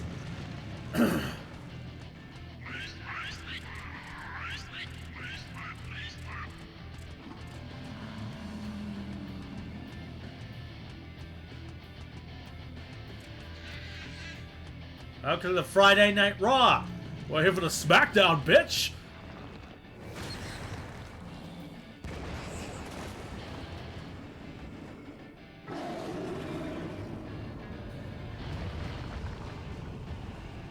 Seven hells.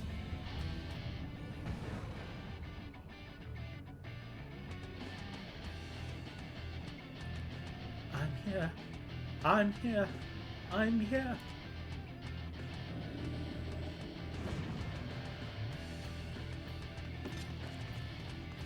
Alphinaud, leave him to me. Good fucking luck, bro.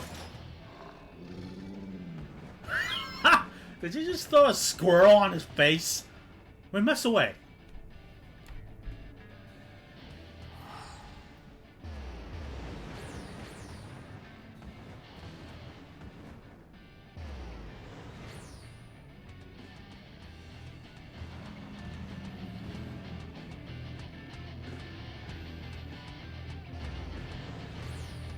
I like how Alize is pretty much Alphinaud before the Crystal Braves, and Alphinaud is being shown how much he's grown. Doesn't make me want to stop from throwing him off a bridge though.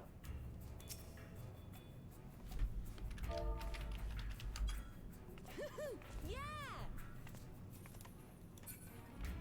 Is that a tiny shark? Alright, let's see. Height of 12! How could I be so foolish? Should have known better than to let Gabu accompany us, given what we were like to find. His anguish and despair have served to birth a primal. just as surely as would be the supplications of the faithful.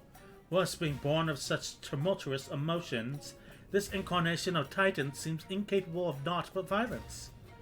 If we have one cause of optimism, it is that while many crystals were present, they represented but a fraction of the quantity intended for the summoning ritual. Meaning, the Titan must be far weaker than planned. Be that as it may, he is yet a primal, and the longer we leave him to bleed the land of ether, the stronger he will grow. And should Titan be permitted to leave Ogrim or whatever, I'm gonna just start referring it to Oreo. That's Oreo. Yes, the Oreo mines! More lives have been lost. Will be lost. The maelstrom will rally the troops. The cycle will continue. Tina, you know what must be done. Will you face the Lord of Crags once more? Might as fucking well. Thank you, my friend. Alze and I will tend to Gabu. When you have finished with the primal, look for us at Count Overlook. We will be expecting you. A tiny shark with legs and arms. The ultimate predator. Too true. Too true. Alright. Did I use Duty Finder?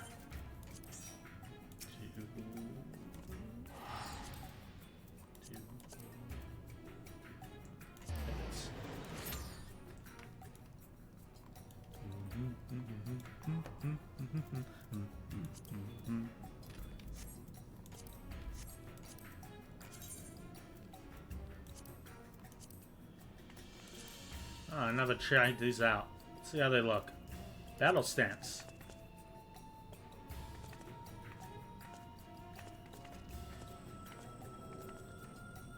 Oh, hey, we got the cloud one. We got the cloud victory dance. Yeah. Yoshi P knew what the fuck he was doing.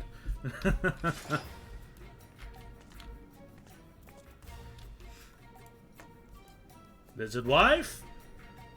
Pose. There we go. That's the stuff.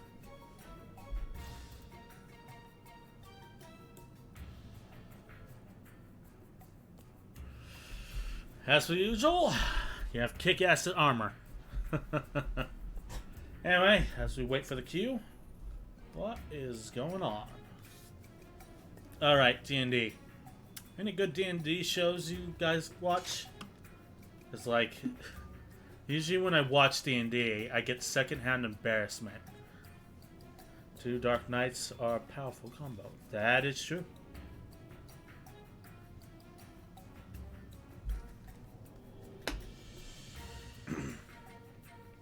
I know Arcanum was the most recent one. I remember the show Me JP used to host roleplay. Got in some trouble a while back when its DM was doing shit. I know Jesse Cox hosts a D&D show. I know Matt Mercer does D&D. That's like the most popular one. Critical Role or whatever. I don't know about the role. Didn't know about the roleplay one. Yeah. Looked into that a while waiting. Yeah. I was going to go watch it, and then that shit went down. I'm like, okay, fine. I guess I'm off D&D shows for a while. Because I can't really watch Critical Role.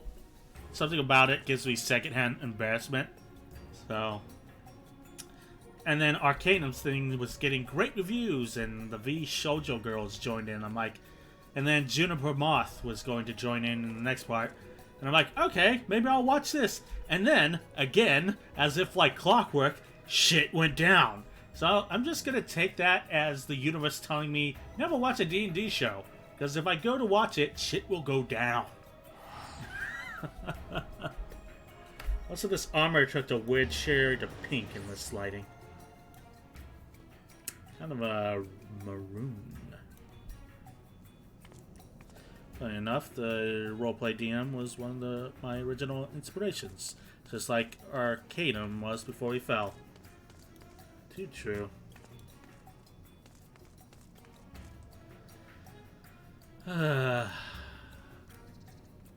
Has to be some good DMs making good shit out there, right?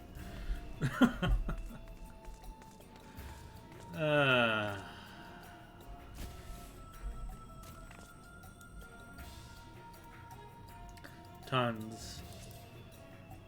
Just depends on what you want.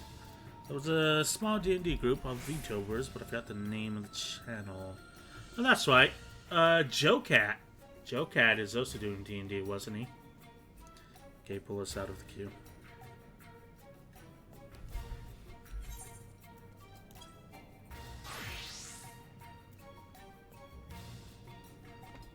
You good?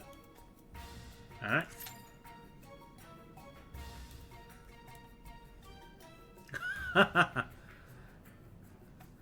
Let the body hit the floor. Let the body hit the floor. Should be faster as a healer. Should probably level healer at some point.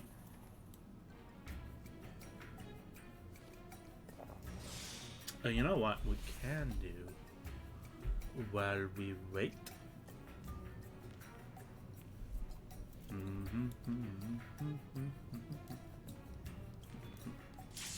Oh, never mind. Alright, we're doing the naval hard once again. Guess we have to do it twice for this queue. I take a drink of water.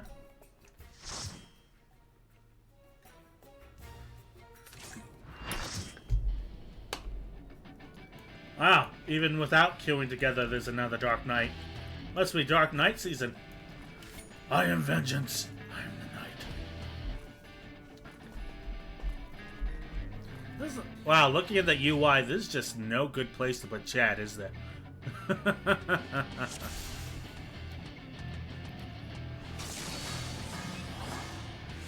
Let's go, gentlemen.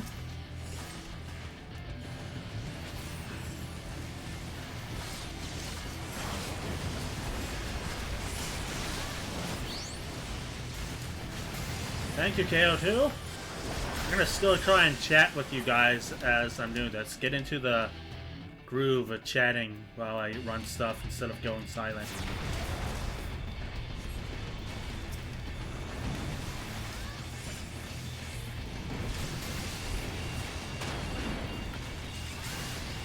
Alright. So what's your favorite race class combination in D&D? If you have one.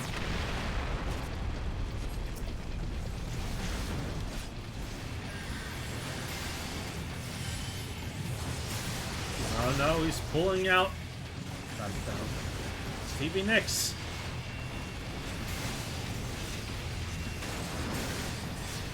What's that? The Dixie Chicks. Let's see, starts there, so...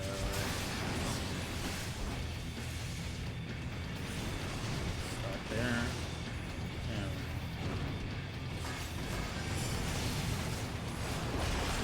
I never played those types in D&D, so I can't say.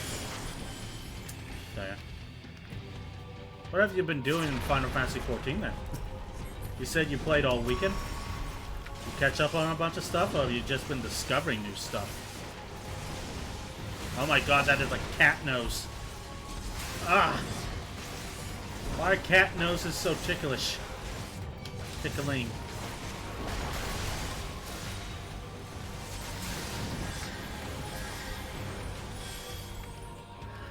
Bada bing, bada boom.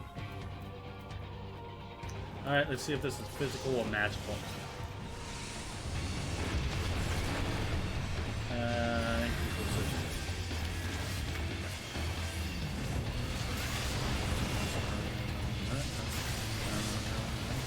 Kind of reminds me of What's Up, people. So discovering new stuff. I varied my rank in the Grand Company. Got my very own squad now. Congrats! Good job, my man. Unit. Person.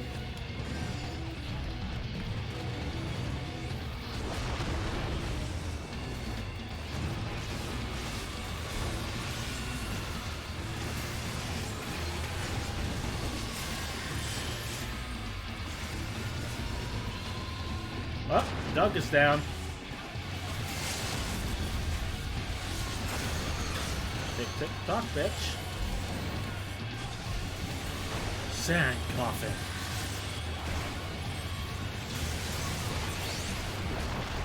It's all good, Doug. Happens. Leveling this off on that off week I took taught me anything. Shit just kind of happens sometimes. And shit done. You just got on FTW.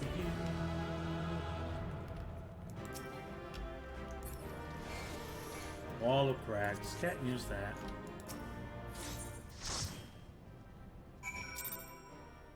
Made the mistake of standing right behind the tank. Yeah, that happens.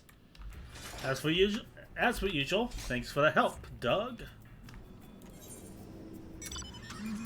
Always nice to see you. Enjoy your regalia. Slow ride. Take it easy. I cleave like a noob.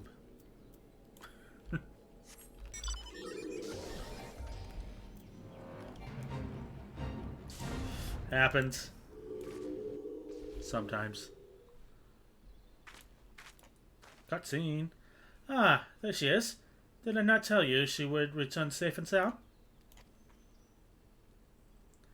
The deed is done then. Titan is no more. Lizard wife nod. Good. There's been enough tragedy this day. He has been like that since he regained consciousness. We believe he can hear us, but he has made no attempt to respond. He's almost certainly still in shock, but we cannot discount the possibility that he succumbed to the Primal's influence. Should that prove to be the case, he must be put to death, like all the other Thrall. Such is the Alliance policy, yes? You have the right of it, but we must not rush to conclusions. After all, we once feared that Ysael's followers were beyond reason, and many have since laid down their arms and accepted Ishgard's peace.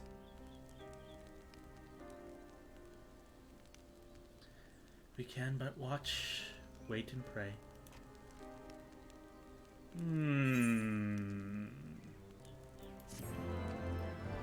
I get the feeling, and just hear me out,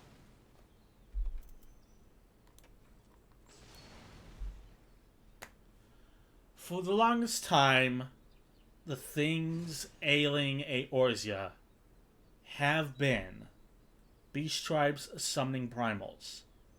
Primals tempering people and immediately having to be put to execution. Yeah? And that has been like the biggest problem that each city-state has had. Ishgard not so much, but they still have the Nath.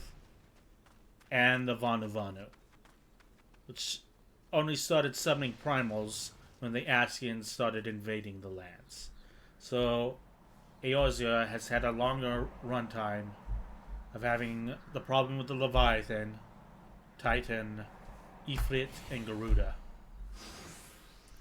So, with Gabu being introduced, and now seemingly either being shocked or also tempered, I feel like this is going to be the starting point where they start to figure out how tempering works, how to reverse it, and how to finally make peace with the beast tribes so we can finally take the fight to Garlemald. And I could be completely wrong here, but it just seems kind of random. Like, hey, here's a kobold. Okay, the kobold is now tempered, even though we gave them personality, speaking lines, and motivation. And now they're tempered, or still in shock. But that's just why I'm seeing this. It's like, wait, this is probably a plot point, which will eventually carry over at some point to work like that. Plus the introduction of Alisaie back in the story, who has been doing whatever the fuck she's been doing. So, who knows? This could be where the tide begins to shift. Gabu best. Yeah, I like him. Seems cool. It's really nice to have to talk with a beast tribe that isn't like a good version of the Beast Tribe and isn't immediately trying to kill you, you know? Beneath a star-filled sky, Avenal would rather not worry about what may or may not come to pass. There's naught to be gained from dwelling on an eventuality over which we have no control, much less one which we never even come to pass. Let us tend to more immediate matters, informing Commander Bowden of Titan's demise, for example. Demise, even. I can talk, I swear. You may be certain that he will be glad of the news. Would you be so kind as to break it to him? Break it down. When I find the channel with the D&D I spoke of, I'll send you the link. Much appreciated, KO2. I need something to watch while I do work. And D&D, and I've gone through like all my playthrough stuff and podcasts. So D&D is my next option. And hopefully when I choose a show for D&D, it won't all go to shit shortly after. Which voice did I give him? You're a sight for sore eyes. When the others came back without you, I feared the worst, but they said you had matters well in hand. I'm a small lizard wife with a giant sword. It's what I do. Settled then, is it? I'm glad to hear it, but not half as glad as my men will be, believe you me. Regardless of whether or not he was summoned properly, a primal's a primal. There ain't a soul in the maelstrom that hasn't lost a friend to one. Don't get me wrong, like. We were all prepared to do our part, but we weren't so naive as to think we'd live to tell the tale. Thankfully, of course, it didn't come to that, which, my friend, sounds to me like cause for celebration. Now, I know you lot have places to be, but why not stay the night? We'd be honored to raise a glass to the triumphant return of Titan's Bane. Apparently not another D&D podcast is very pretty good. I could listen to that. Thanks, Doug. Should write this shit down. But not notepad.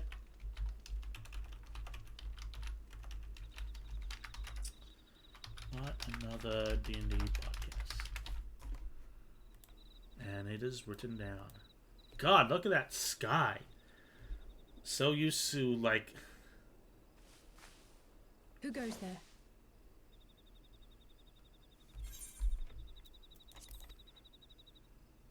It is I, a small lizard wife. Oh, it's you. Forgive me for straying from the camp. No problemo. He hasn't been feeling too welcome, to say the least. I thought a change of scenery might do him good. And OBS but, is alas. frozen again.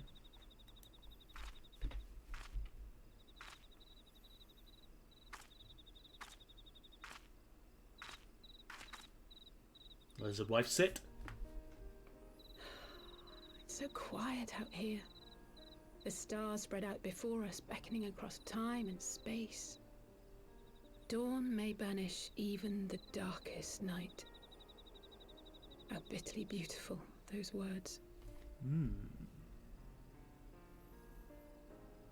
I should be stronger for all my experiences. Gonna mute Yet this. my heart aches more than ever.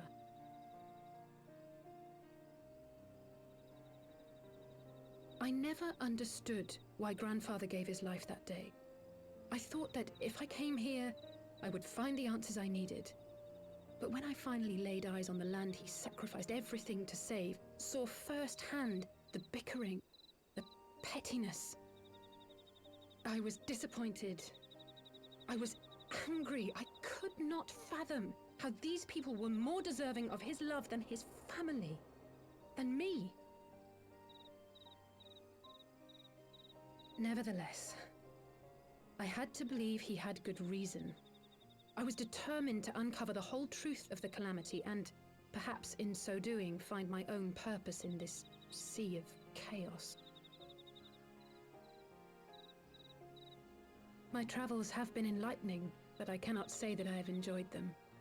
I have lost count of the many petty crises that I was helpless to resolve and of the people whose actions I could not understand. There were others, of course. Good people. People with whom I felt a kinship, whose lives I could not save. I found myself asking what it was all for. Why try if I was doomed to fail in the end? But then I recalled grandfather's words to my father, years ago before he left Sharlayan behind forever. To ignore the plight of those one might conceivably save is not wisdom, it is indolence. We must all protect that which we hold most dear in the manner of our own choosing. We have to try, do we not? Of course, it's one thing to try and another to do. There were times while I was tracking the Warriors of Darkness when I faltered, when I was afraid. But then I thought of my brother, of Urianger.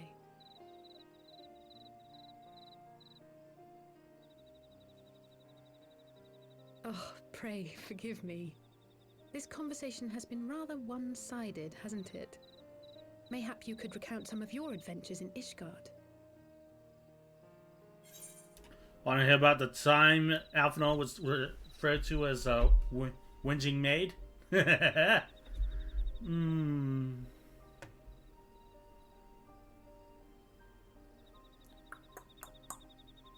On ride with two companions, Stanian, who were under some rather unique circumstances. I had the pleasure of fighting along.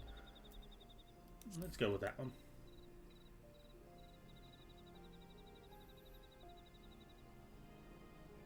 We had no clear memories of our life in the hinterlands, having returned to the motherland as infants. Nevertheless, I am quite familiar with Master Matoya, as is every Sharlayan. I should like to speak with her someday. 'Twould not surprise me if Alphanor's recent maturation was at least somewhat due to her sage guidance. I would never tell him this, of course, but there have been moments when I've caught myself thinking of him as an elder brother.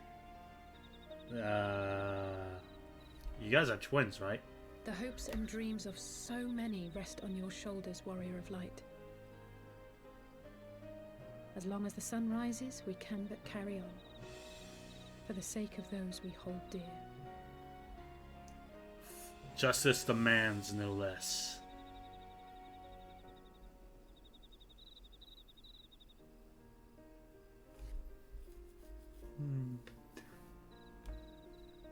There's different times when they came out. Fair enough. I'm so used to the WoW sky of like there being maybe all violet and little star. So weird to get used to a Final Fantasy sky. Just full of stars, constellations. To what end dost thou cling to the tainted gifts of the Mother? Every tool has its purpose. Even this. Oh. Well, what is it? The seeds sown in Vilbrand have been plucked from the earth and left to wither. Alas, Titan's demise sufficed not to drive the kobolds to deepest desperation.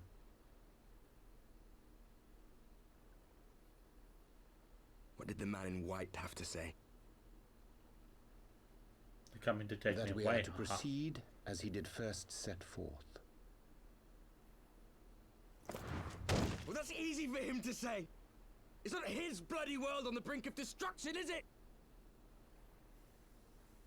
Be thou well reminded that with an end to Ishgard's unrest, naught now remaineth to preoccupy the Scion's thoughts, and thus may they devote their every energy to thwarting thee and thine. I foresee only greater difficulties ahead. Where's the rest of the Warriors of Darkness? Foresee? Are you sure you don't welcome them? I'm starting to think you might hold a candle for your old friends after all. Pray do not mistake mine intent. I but look upon the path which lieth before us with due trepidation.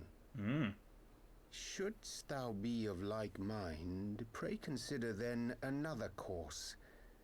For the power to invoke the ardor belongeth not unto the Ascians alone.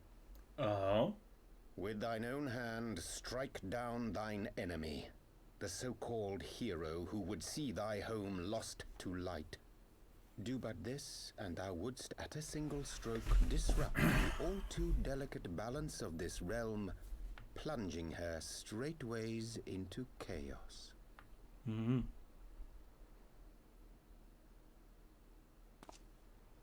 You do realize what you're suggesting, yes? To ignore the plight of those one might conceivably save is not wisdom, it is indolence. The words of my teacher, and a creed I hold close to my heart.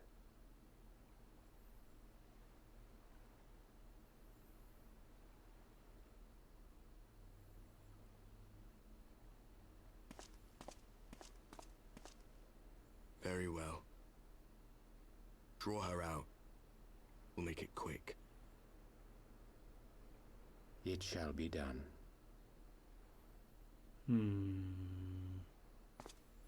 Yeah, that's Urianger.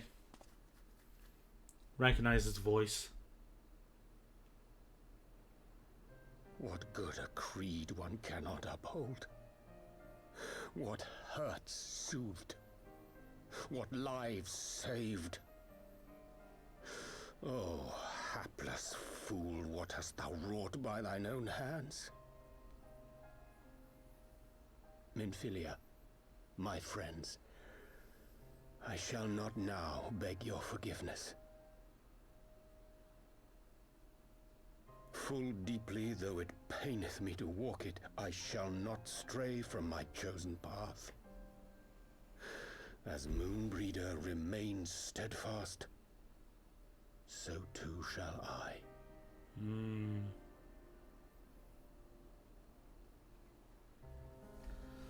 Over at the Silver Bazaar, right? Neat.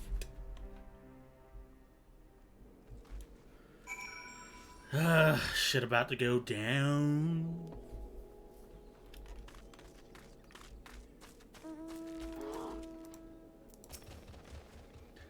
What ho, Tida? I trust you had a good night's rest. I slept. I was but this moment speaking to Thancred and Y'shtola via Link Pearl. They had some interesting news to share. Apparently, during the course of their respective investigations, both came across crates which had once borne the Ishgardian seals. It would seem that someone in the capital has been very busy indeed. Accordingly, the Temple Knights have launched a full-scale investigation. Sir Emmerich believes that it is only a matter of time before the culprits are found, but we shall have to wait and see. In the meantime, it seems only prudent to look into the recent activities of the other tribes, in case they too are flush with the Ishgardian crystals. And with that in mind, I suggest we pay Urianger another... Wait, what does that say? She was here a moment ago, with Gabu. Nanny bot, activate! Let's have a look around. There they are. Bonjour!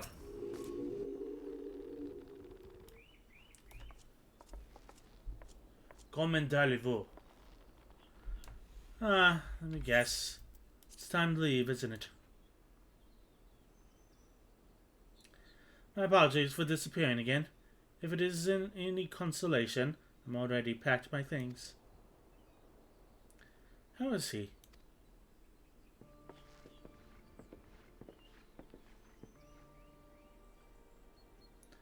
Brother, Commander Blondin. Something tells me you're not solely here out of concern for his welfare. But to answer your question, there has been no change. He will not speak or eat. I'm not even sure if he has slept. If he did, it seems none the better for it. He just shuffles about with the same expression on his face. You will look after him, won't you, Commander? Treat him with every kindness. He's still in there, I know. Beneath the anguish and despair, he's still fighting with all his heart. He deserves to be given a chance till he comes back to us, till we know for certain what has become of him. Aye, aye, you needn't worry.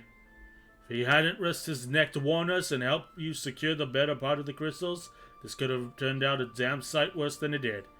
We'll not soon forget that, nor will the Maelstrom Command.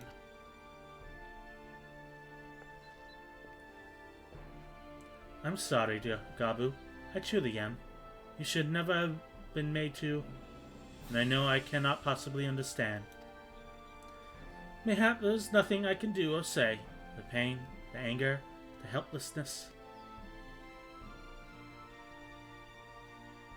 Hold fast to the memories of better times. Hold them as they were. And when it hurts so much your heart feels fit to burst, let it burst. Let it burst and fill up again with your love for them, and never, ever forget. Come along, little one.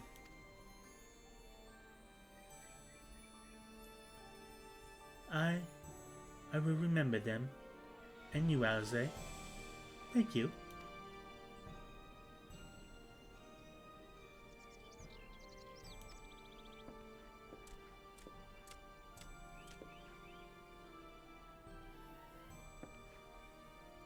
Have faith, sister. The words have reached him. In time he will recover. Those who orchestrated these events will be made to answer for their crimes.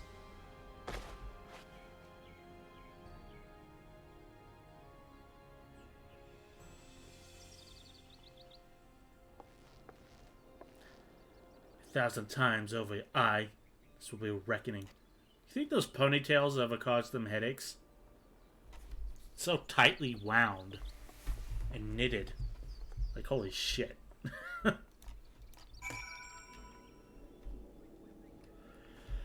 Alrighty, where to next? Pray thee return to the waking sands. And away we go.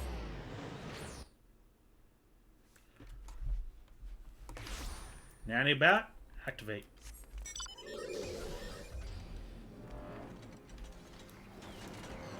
Slow ride. Dig it easy. Let's see what.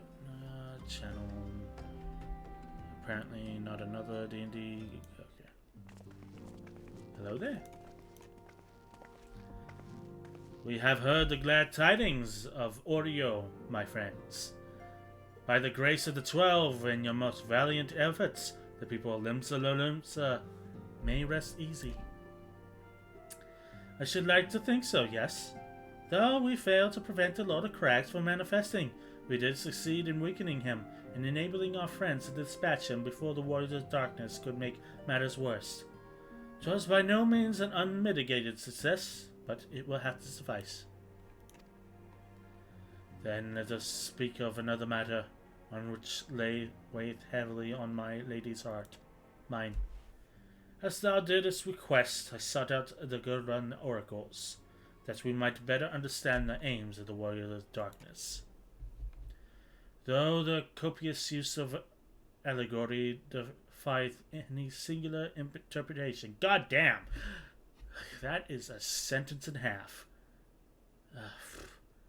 The orators paint a most disturbing picture, when a world's parallel to our own, apart yet linked, reduced to ruin in every umbral calamity.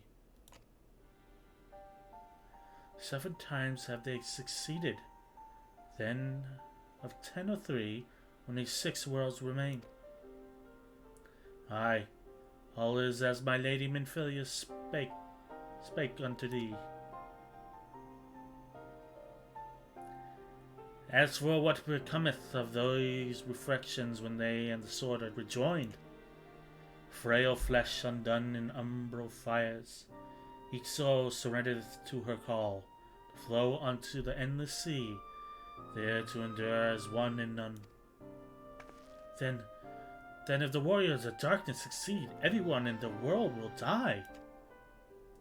In essence, a verse speaketh of the renunciation of the flesh, and subsequent return to the right life stream. However, this faith may yet be preferable to the alternative, for if the first were the fall to transcendent light, in the manner the warrior of darkness described, it would give way unto a void, wherein none may know either life nor death. Far better to die than reason, they reason, for in death there is life, the essence of a soul which returneth unto the source, may be born anew, saved. Such at least is their belief, I surmise. If that is true, then, gods! None should ever have to make such a choice. Ere we speak further on the subject, I would share with thee another recent discovery. It would seem that several sizable shipments of crystal have been delivered into the hands of certain Alamegan parties. Alamegans? Strange. And you believe this to be the work of same Ishgardian smugglers who supplied the beast tribes? I know beyond a shadow of a doubt. Unless thou wonder at the motive, I should remind you that the Asians did once attempt to bring about the summoning of Raugar. The individuals who took a receipt of these shipments are refugees belonging to a group devoted to the cause of the Alamegan liberation. It may also interest thee to know that the Ishgardian suppliers appear to be none other than the remnants of Elaine Riol's network of spies. Surely you jest, and yet it is not so surprising. Bereft of leadership and hunted by the Alliance, I can well imagine such villains being desperate enough to conspire with the Asians, assuming they even know or care who their new employers are. All of which is irrelevant. Forgive me. We must seek out the resistance group, which received the crystals without delay. Tida, Alze, will you come with me to Little Alamigo?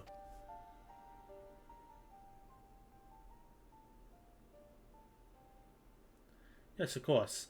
I should like to hear what they have to say for themselves, firsthand. May you ever walk in the light of crystal. Why? Why? It's blinding. Can't see shit in the light of the crystal. But I've done all the quests here today. In all of Thanalan, to be exact. Good work, KO2. Was it a bit tiresome? No. Alphino, Alze, Tida. You three listening? Good, I have tidings. The Templar Knights raided the smuggler's warehouse less than an hour ago. A cursory interrogation of the prisoners yielded confirmation that they were in the employ of, and I hope you are sitting down, a man in black robes. And then you have them, and the crystals too. What few remain, regrettably, it would seem they dispatched one final shipment in the hours before we struck. It was bound for Little Alamigo, we were told, where it would be received by members of a local resistance group. Since Sir Emmeric's men no longer have need of my services, I have a mind to head that way. As do we. By happy coincidence, we learned of the shipments but a few moments ago. And there I was thinking I might finally be one step ahead of the Warrior of Light and her little helpers. Wait a moment. There is more. I defy you not to be surprised by this revelation. The leader of the Ishgardian smugglers was formerly the employee of one Elaine Riol, the infamous Ivy herself. Once again, Thancred, I fear I must inform you that. Thancred, with whom else have you shared this information? About the smugglers, no one. As I think I mentioned, the raid was just less than an hour ago. I was planning to contact Y'shtola next, but is there something else you would have been notified first? No, there isn't.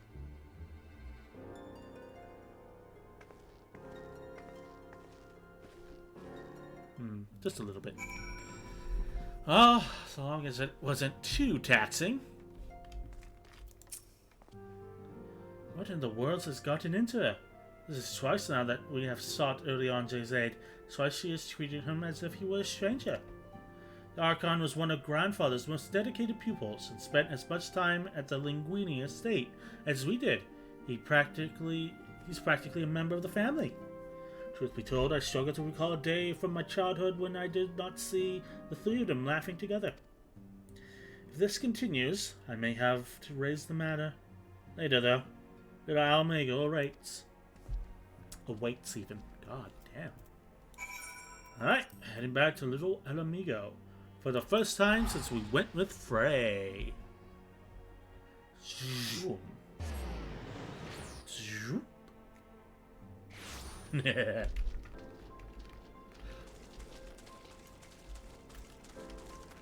Right. I will go to the I will get to the bottom of this. Forgive me. It has been a long day. Do you have something to say? I'm a small lizard wife. Hirianje. Oh, I've always struggled to understand what's going on in his head. Now more than ever. Listen, Taida. If anything should happen, should be me who. Just know that I'm prepared to do what must be done. Alright then. To more pressing matters. Since we have no idea when Thancred might arrive, I suggest we see what information we can gather in his absence. When we are free, Alphino is eager to get to work. So to review, we are reliably informed that the members of the Alamegan resistance operated here have taken a receipt of several large shipments of crystals, our task being to ascertain who and why.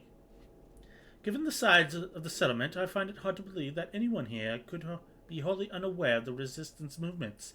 The challenge, of course, will be finding individuals who are both able and willing to share such information with the outsiders. It would seem sensible to divide our forces, Saida. Why don't you question the residents of the eastern half of the town? Alce and I will do the same in the west, and afterwards we can rendezvous here to share our findings. Anybot. The plot begins.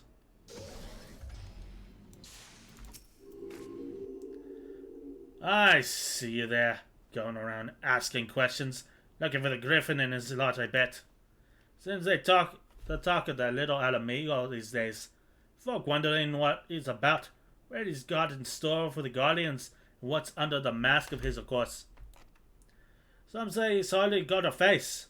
What with all the scholars, I just reckon he's been marked for death by the Empire, and that they'd send a bloody legion if they knew he was here.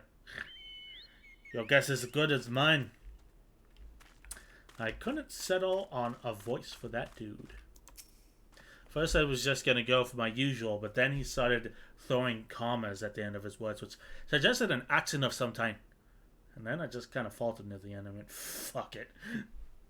Let me guess. Come to join the fight, have you?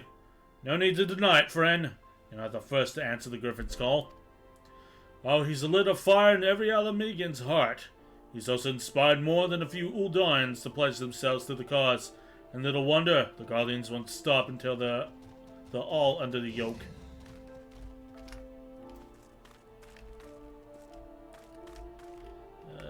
So they're above.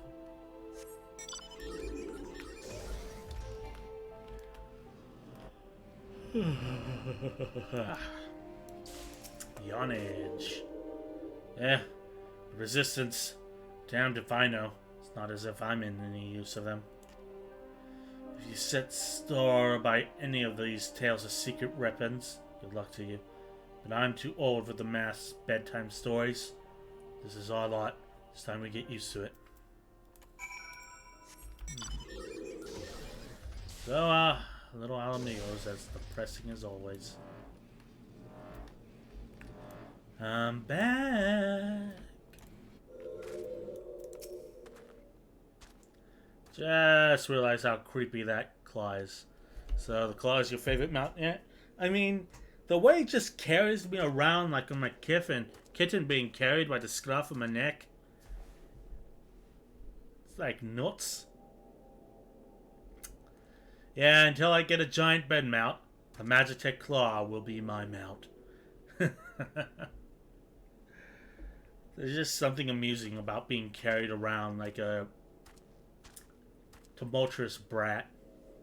I suppose I should ask what you learned, but I think I already know. I'm a small lizard wife. This Griffin seems to be the leader of a newly formed faction within the Resistance, the Masks. Yet, despite their growing popularity, no one seems to know much more about them. Only that they are the most aggressively militant group to join the movement in recent memory. Indeed, many claim their commitment to the cause of Alamegan liberation is unrivaled. We can but hope the revolutionary fervor is never channeled in the direction of a primal. Though I feel confident that this is the group which reserved the crystal shipments, we yet lack proof. Before taking any action, I would speak with the settlement's leader to confirm my suspicions and mayhap enlist his help while I'm about it. Given that you and Gundobald are already acquainted, mayhap it would be best if you took the lead, shall we? Hey, good old Gundobald.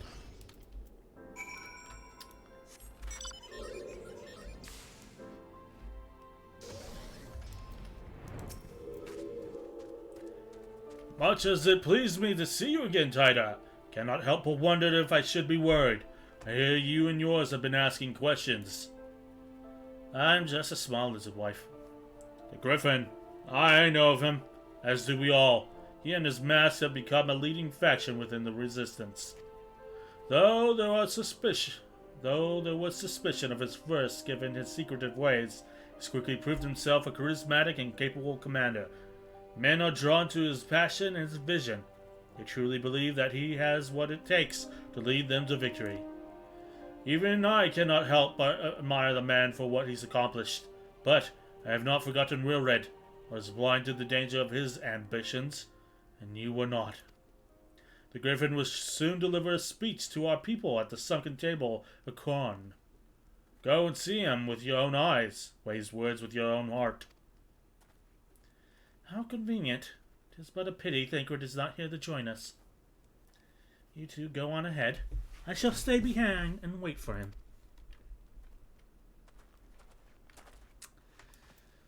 Okay, away we go.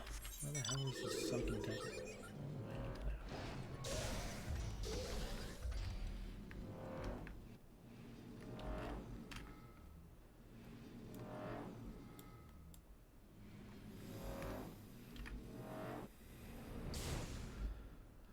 God, I'm just remembering how bland a Realm Reborn setting is compared to Heavensward.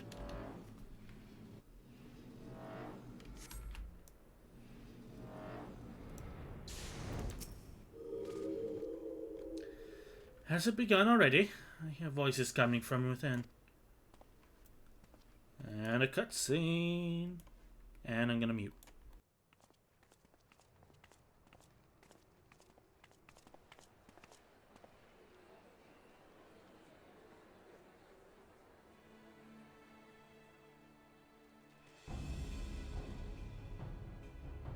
Brothers and sisters, 20 years ago, Alamigo, our home, was claimed by the Garlean Empire.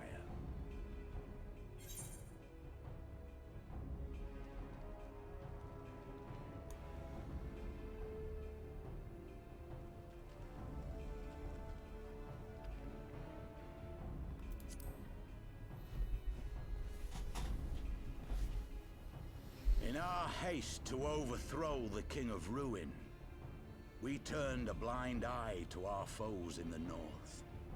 With our glorious revolution, we but laid a path for a new tyrant to succeed the old. And when confronted with our failure, we fled.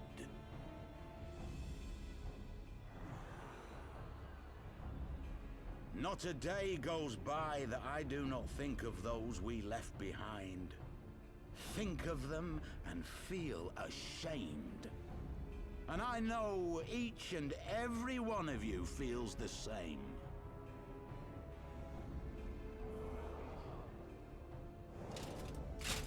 We abandoned them, our own flesh and blood, to labor till their backs gave in and their breath gave out, building the twisted steel ramparts which now mar our once majestic mountains.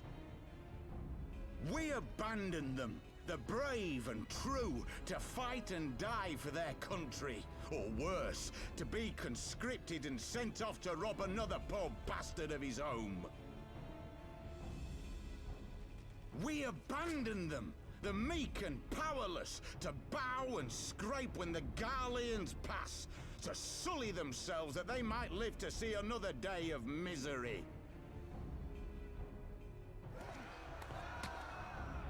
The Black Wolf may be dead, but a new Imperial Viceroy reigns in Alamigo now. A beast, not a fraction as merciful. You all know the Eorzean Alliance will do naught to oppose him. For all their promises and platitudes, they will not act if there's no profit in it.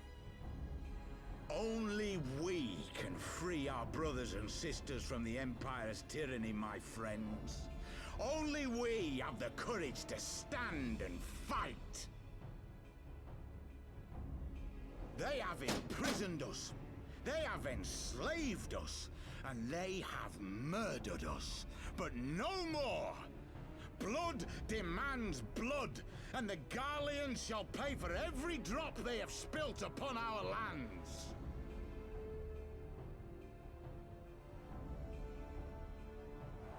This I promise you, for we have a power within us, my friends.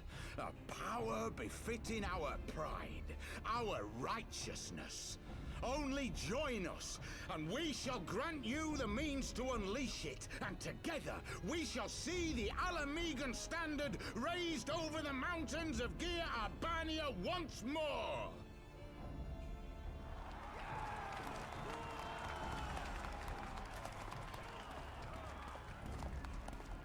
A power befitting their pride.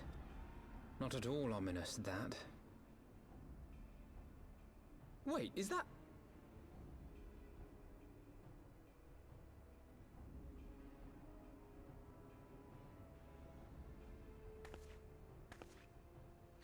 What are you two doing here? I could ask you the same thing.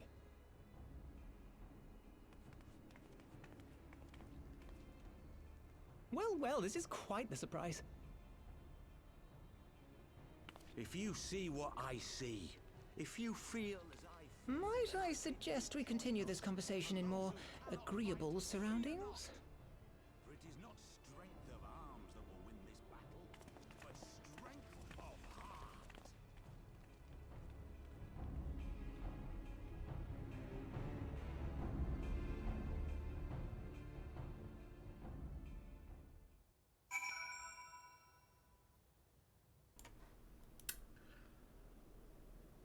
Someone dead set on liberating Alamigo by any means necessary, strutting about, being aggressive, and wearing a mask. Good question. Where the fuck is Ilberd? Also, it's good to see Papa Limo and Yida. Words cannot express how glad I am to see you both alive and well. And you. Though it is pretty obvious you and Tida would be fine. The Crystal Braves never had a realistic chance of capturing any of the Scions, divided as they were and distrusted by the better part of Eorzea. But if you truly believe that, forgive me. What exactly have you two been doing all this time? Breakdancing. It is a very lucrative property. I see your brain still remembers him. Yep. How can I remember the prick who hasn't... who chopped off Robon's arm and then made a mockery of us in that prison? I'll have you now. Repaying a favor. After the banquet, we had no choice but to flee Udar, and we would not have been able to do so without the aid of some old friends from the Resistance. That's right. They smuggled us out of the city and sheltered us in Little Alamigo, all at great risk to themselves. Obviously, we couldn't let that go unacknowledged, so we offered to help them with their operations for a while. When we learned the Scion's exoneration, and Lolorita had severed all ties with the Crystal Braves, and that General Raban had been reinstated, we resolved to make contact. But, having long since discarded our link pearls as a precautionary measure, our options were rather limited. To make matters more complicated, we were embroiled in a delicate operation at the time, leaving me with little choice but to entrust the letter to Acoria. I gathered from your puzzled expressions, however, that you never received it.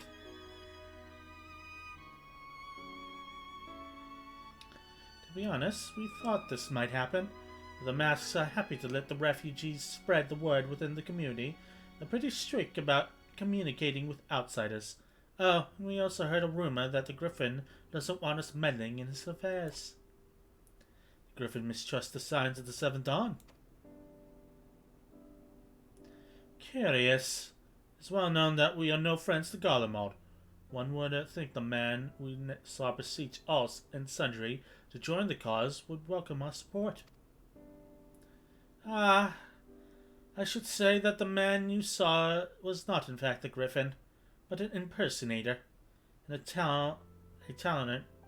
talented rabble-rouser to boot. It would not surprise me if he were responsible for the majority of these public appearances. And as you may have gathered, the Griffin is an extremely cautious and distrusting man who has made every effort to conceal his identity. Even when we participated in a raid under his direct command, we were not permitted to approach him. It's hard to know what to make of it all. The secrecy, the impersonators, the masks. Ha!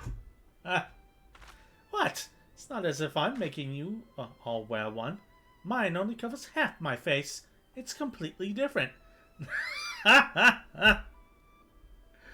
Yeeta, yeeta, yeeta. Anyway. Yeah. Yep. Anyway, when we heard the Griffin was due to give a speech, we thought it may be a good opportunity to better sense the man behind the... to get a better sense of the man. For all the good that did. And now you've heard the whole of it. Tell me, what prompted you to take an interest in the Griffin? I'm a small lizard wife with a giant sword. If he gives me a bed, I'm good. Summoning? You're not serious. I can't believe it. The Resistance would never even entertain such a ridiculous plan. But the Griffin, the man is an enigma. I cannot say with any confidence what he would or would not do. What I can say, however, is that the speech we heard today was not the first to make reference to a power capable of defeating their empire. The masks have made much such claims of late. I confess I had assumed it mere bluster, but in the context of shipments of which you spoke, it's not impossible that they are alluding to a primal. Whatever it is, we must find out together, and if anyone tries to stop us, they'll answer to me. Indeed, that is assuming you'll have us. Lizard wife? Nod. Alvin is copying me. I'm about to beat your ass, boy! Copying me. Oh shit. Honorable heroes. Papalimo has a mind to learn the Griffin's true intentions. If, as you suspect, the Griffin is indeed plotting to summon a primal, we must needs obtain confirmation while there is yet time to act. To that end, I propose we question his double. Given his role as the group's de facto mouthpiece, I should not be surprised if he were one of the Griffin's closest associates. And while he may not be aware of the most sensitive details, he can probably tell us the mass plan in broad strokes. Like the man whom he impersonates, however, he is wary of outsiders. He will not expose himself without a suitable incentive. My plan is as follows. You and Alphonse will pose as adventurers, fallen on hard times, inspired by his words to take up arms for a notable cause. Ida and I, as members of the Resistance, will recount tales of your past achievements and testify as your usefulness in the struggles ahead. With our enthusiastic assurances still ringing in his ears, we will decide to welcome you in person, and will arrange a meeting. You will need to fucking hell. I need to replace my water with vodka. I'd probably read better. Fucking shit.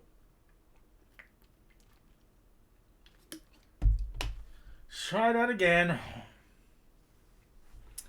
You will need to look the part that we might maintain the charade until we have him cornered at least. Here, there should be enough to purchase suitable garments from Talbot, and to have him rub a respectable amount of dirt on them for good measure.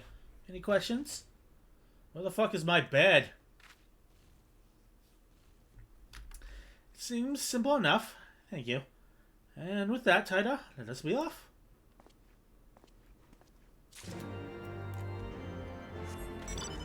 Activating nanny bot. Floating, floating, floating. Floating, floating, floating. Rawhide.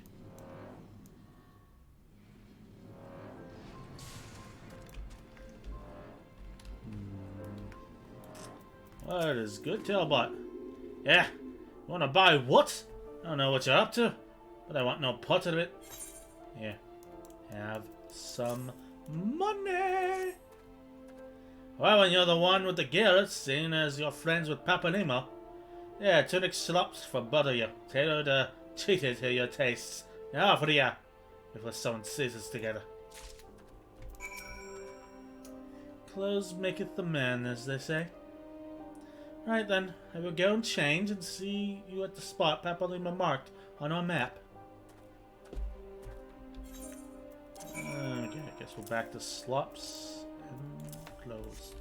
There.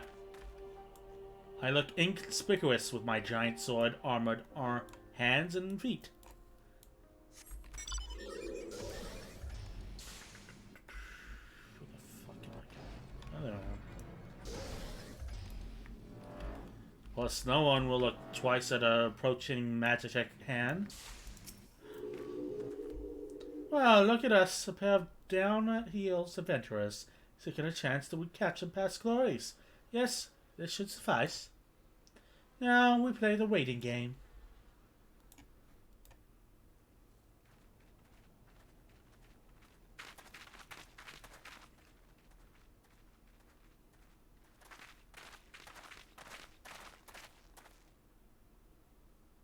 My thanks, comrades.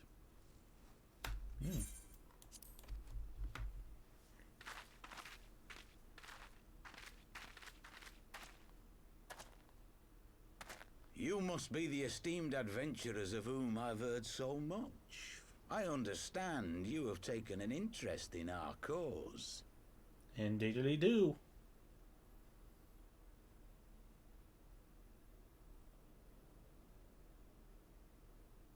A great interest, you might say. Yeah, laying it on a bit. Your words have certainly made quite an impression on my friend and I. The Resistance has long, and some would say wisely, avoided open engagements with the Garleans, but you and yours seem confident against the world in arms.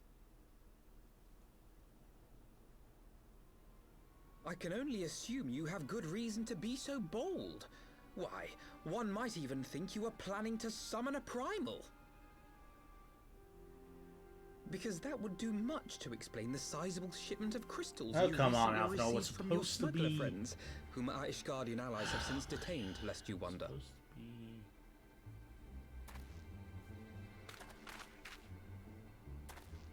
I'd like to hear more about the Griffin. The real Griffin. Your performance earlier didn't fool us. Ah, the famous scions of the Seventh Dawn. I should have known better than to think I could conceal the truth from you lot. You are right. I am not the Griffin, but I speak with his voice, and it was at his behest that we procured those crystals.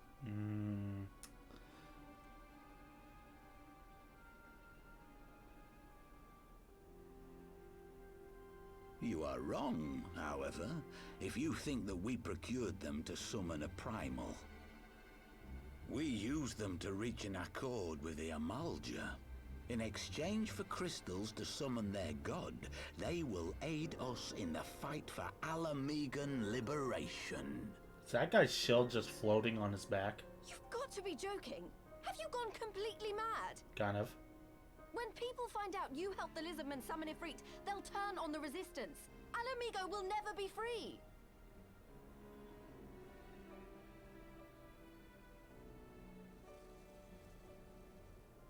This isn't a fairy tale, girl.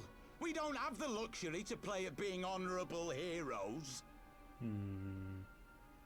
It's because the likes of you wouldn't sully your saintly hands that Alamigo's been under the yoke for the past 20 years. But the Griffin won't stand for it, and neither will we. We're ready to do whatever it takes.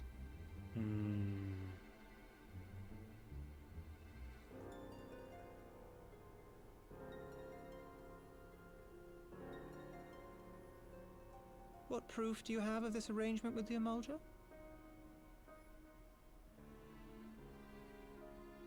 What? Aside from a lack of crystals? None. But the beastmen have a great big pile of the things if you fancy looking. You might want to hurry, though. It'll not be long before they summon their god. Search our camp if you don't believe me. We have naught to hide. Except the Griffin's true identity. If there is a cache to be found, Ida and I will find it.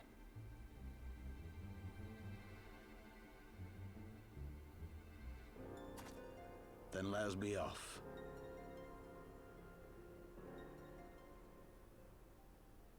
Are you perchance the Warrior of Light? I'm a small lizard wife.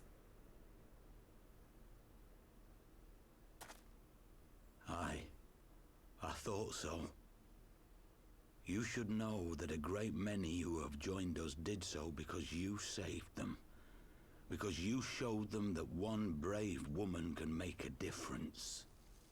Well, that's You saved nice. me too once. Helped a friend over in Quarry Mill make some medicine I needed. But that was a lifetime ago. Is that the guy who ran off and On then got behalf of ambushed my by a brothers goblin? and sisters, I thank you. You gave us hope where there was none. Courage and strength when all was lost. We shall not squander your gift. I get the feeling that they're going to squander it.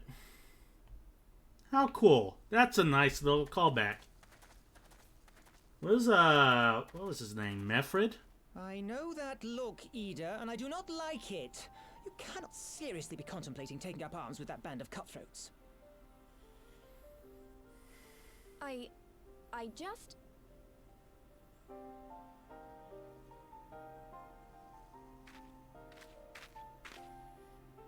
If the Griffin and his men have their way, it is only a matter of time before the situation in Alamigo comes to a head.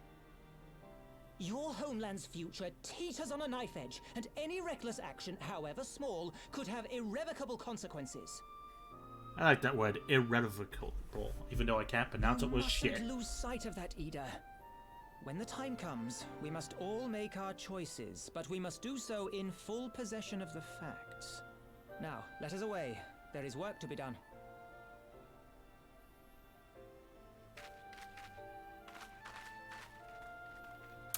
Didn't he used to wear glasses? Is that what's throwing me off about Papalymo? Maybe I'm mistaken. Quarrymen, he said. Do you remember? Forgive me, you cannot be expected to recall every name and face, and besides, it's not as if it matters. Yeah, it does. What the hell's Mefrid? I have long admired how you live in the present, how you focus on the problems at hand and always keep moving forward. So let us keep moving forward together, Tida. We must find and secure those crystals. This is no time for looking back. Since this is no longer a spoiler, the narrator is Papalymo. Ah, Good to know. Papa Limo writing the book. One life for one world. Alvaro would keep moving forward. If we take the Griffin's double at his word, then the crystals are now somewhere in Zaharak, ready to be put to use by the Amalja. We must apprise Alizé of what we have learned. I will join you both in Little Alamigo after I have changed. Back to our armor. And Nanobot!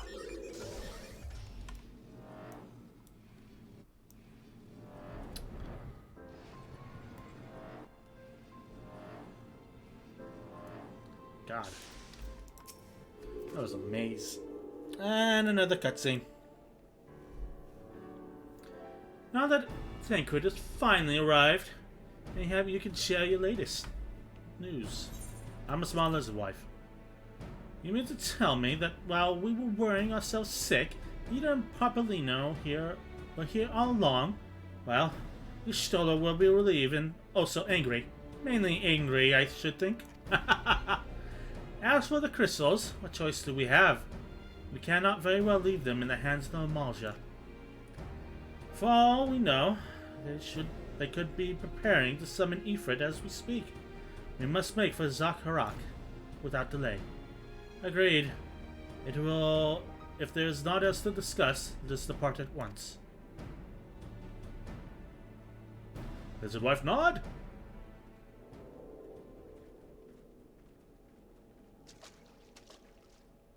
Urian J. And so they go forth in accordance with the Griffin's plan.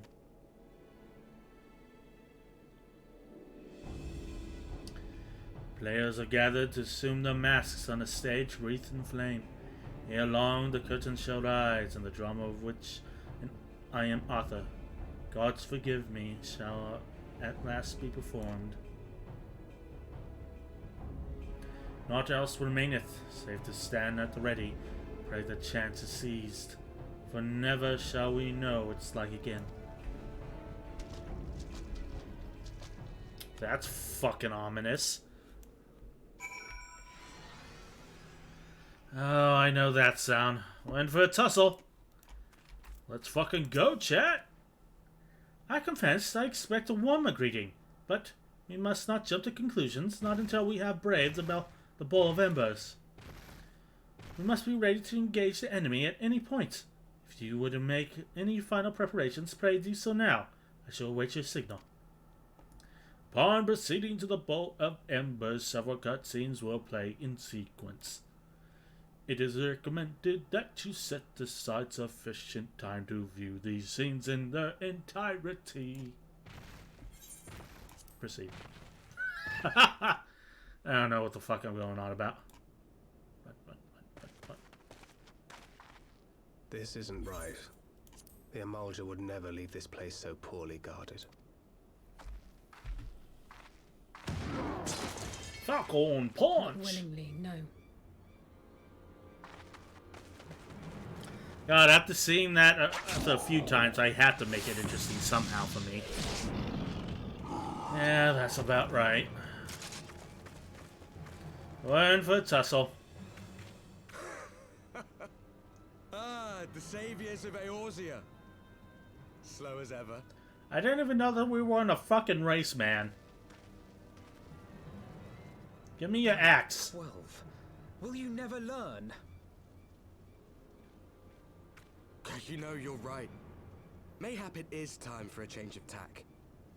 Killing primals, tormenting beastmen, hastening the birth of a new god. It's all a bit much, isn't it? And frankly, we don't have the leisure to do it. But killing the warrior of light, on the other hand, that would soon plunge Eorzea into chaos. And then I'll roll a cat girl, and you'll have to deal with me again. One life for one world. A fair exchange. Wouldn't you agree? Hulk smash!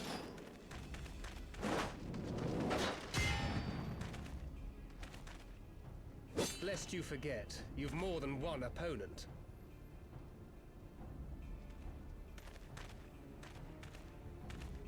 What, are they just not talking anymore?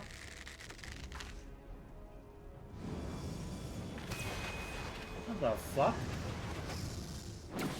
Carbuncle! Defend me!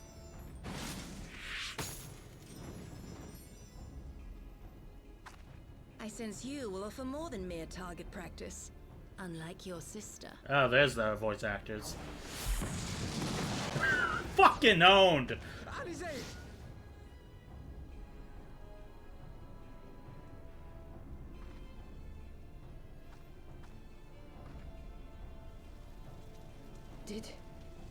Did I not tell you, Alphino? I am not the girl I once was. Are you sure about that? My brother was always the clever one, while my talents lay elsewhere. Is she the fighter?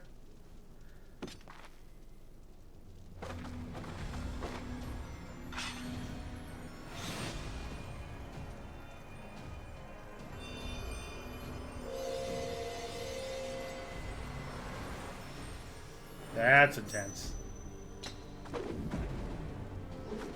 I'm gonna assume this is when they introduce the red mage.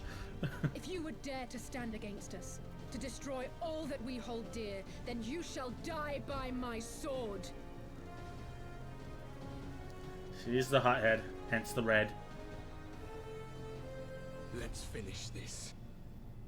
I mean, you were barely around to begin with. It's not like we're finishing anything.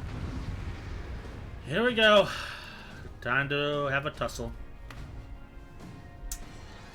Okay, let's go after the healer, then the caster, and the range.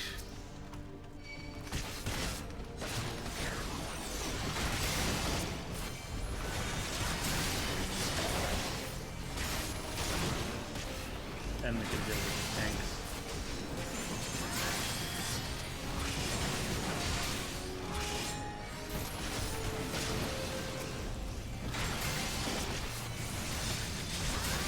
Come on. You shall fall soon enough.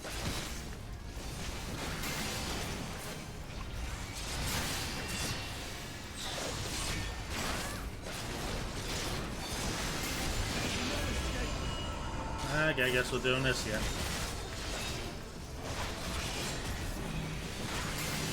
That ain't good.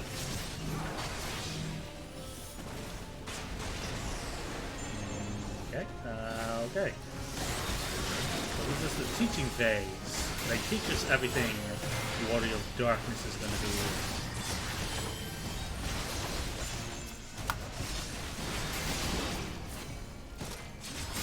You have to kill them multiple times. Oh, bully.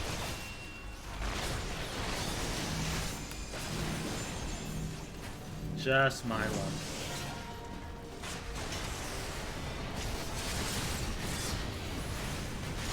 Not par for the course at this point, though.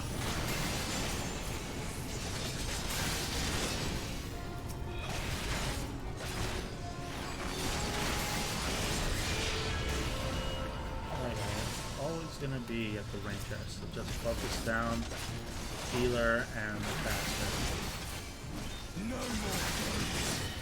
Uh-oh, he's pissed. Ah, Stranger Danger! Kinky, too. Dude's into chains.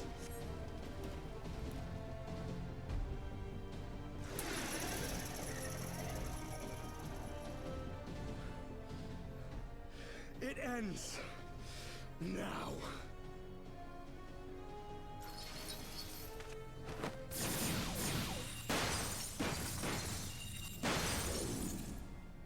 What? The chains. Despite all these chains, I'm still just a lizard in a cage. You snake! You would betray us as well?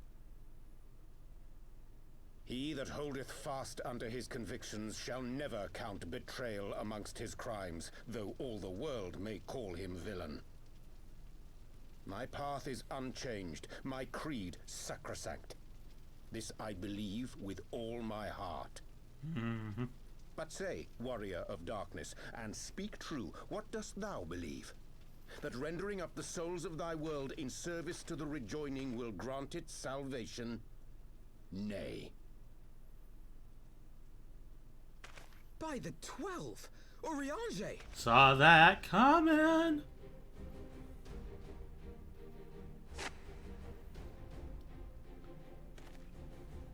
Mine apologies, Master Alphino. That the brightest light might shine, duty did compel me to walk in darkest shade.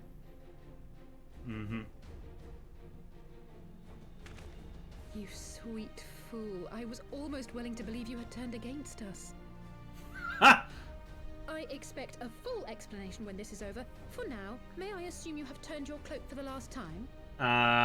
Doubtful. Thou mayest, my lady. Until he betrays us again! Mid-battle. But I think this is mid-battle. You gonna fucking hit them with a book? You fucking nerd. Even odds then. No matter. We'll crush the lot of you in one fell swoop. Quick question, what's stopping him from pulling out the chains again? Understood.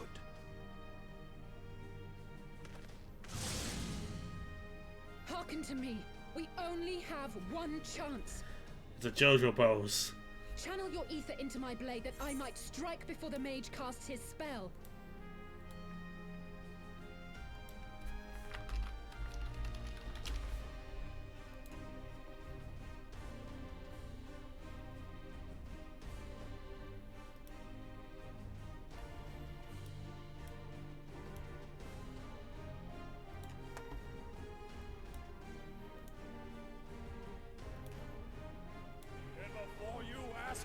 Yes! This is a JoJo reference!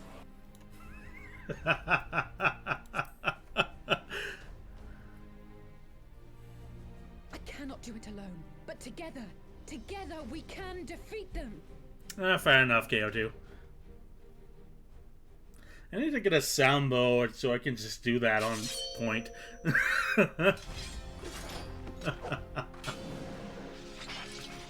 They'll win it for now, lads. Make ready. They come. They sure do. Come get a lickin'. Play my theme song. There's my theme song.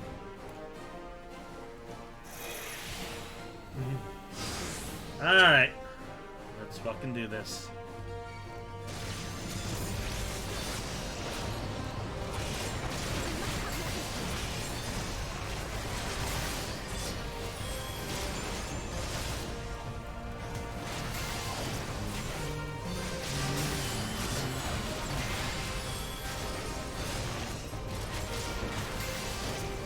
Just be changed.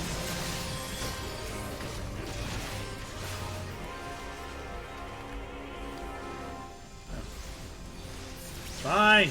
Don't yell at me. Yeah, I gave it ether. Wine.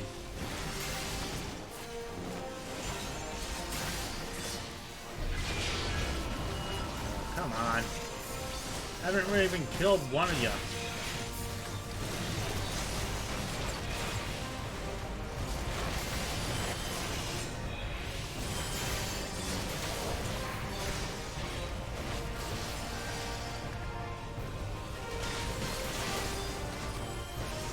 Hello, that's new.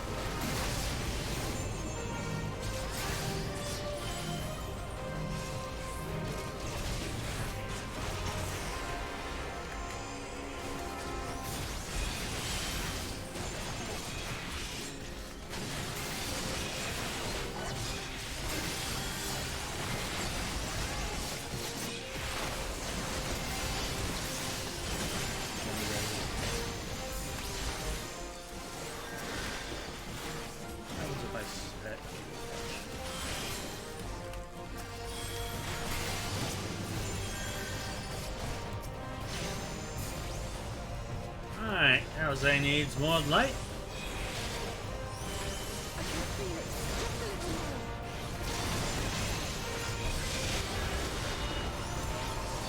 Okay. Hello.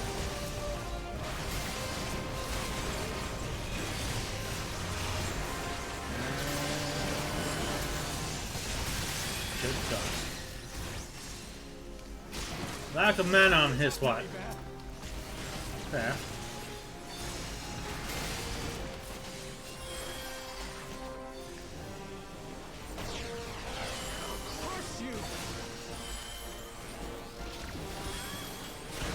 Oh, she's just chainy on, aren't you?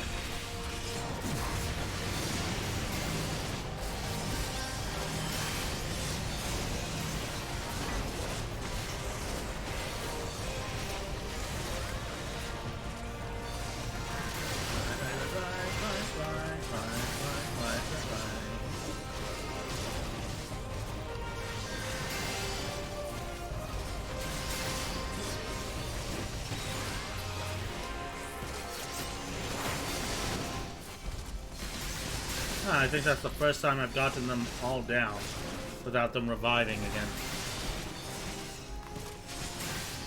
Right.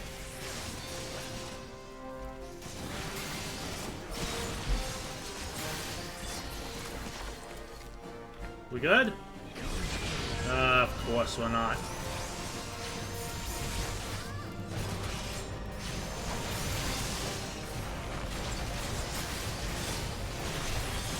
Alright, I'm on my way.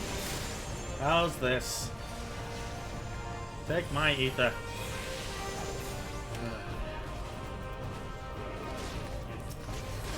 Tis done. With this blade, I banish the darkness. Oh! Not like this. Yeah, that's the fucking light of the crystal, alright? Still so fucking blinding. Oh, my eyes. Oh. Get fucking wrecked, son.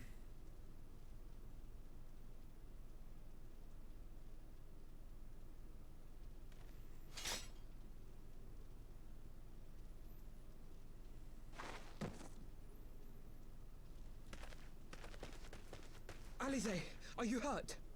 No shit, she got shot by the ranger again. A touch dizzy, but otherwise fine. Oh, good. Thank you. You're welcome. I am a small lizard wife. It is what I do. Taking all of Alphinaud's credit. Because he's And a there little you shit. have it. Our friend is too stubborn to die. Ain't that the fucking truth? We are far from finished.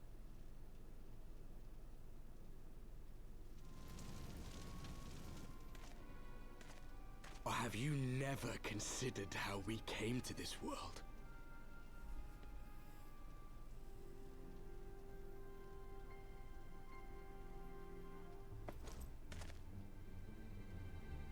Crystals? You mean, like the Ascians?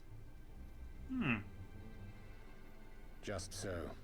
As the Ascians flee unto the rift twixt plains with crystals of darkness, so did these warriors come hither with crystals of light. That is actually a cool lore dump. Eloquent, as always.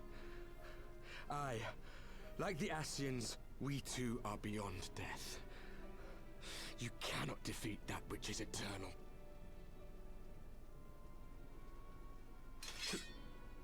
Wait!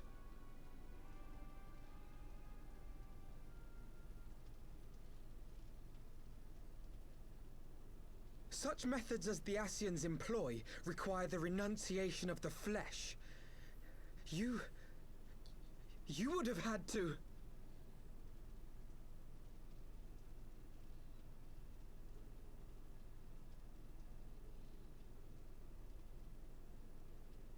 At long last, you see.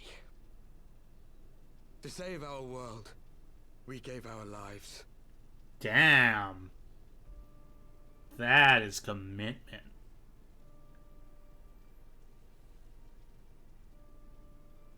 We were just adventurers trying to make our way. An odd job here, a favor there. We never aspired to be warriors of light. But word of our deeds spread, and soon people were calling us heroes. They placed their hopes and dreams on our shoulders, and bid us fight for all that was good and right.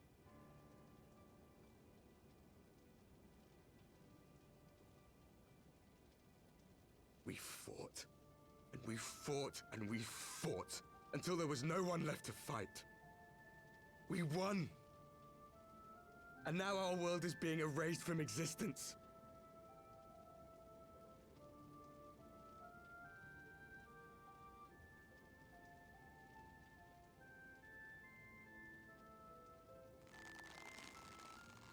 We did everything right. Everything that was asked of us, and still it came to this. You of all people should understand. We cannot, we will not falter. We brought our world to the brink of destruction, and now we must save it.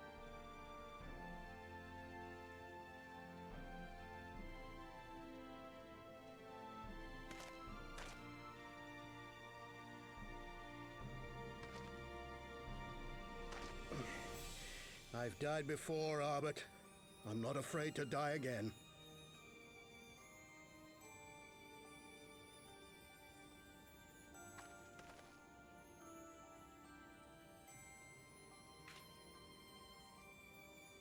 No matter how many times we fall, we must rise and carry on the fight for those we left behind. I swear that's Kryle's voice actress.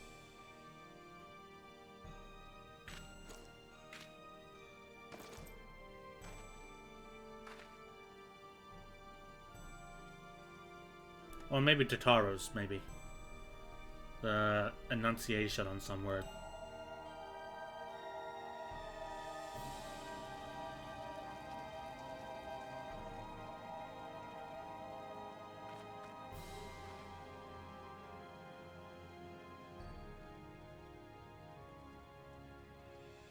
To have known the depths of sorrow and embraced the highest sacrifice.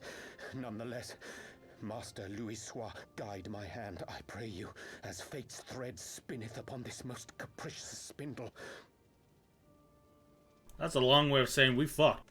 Quickly! Thou must needs invoke the power of thy crystal.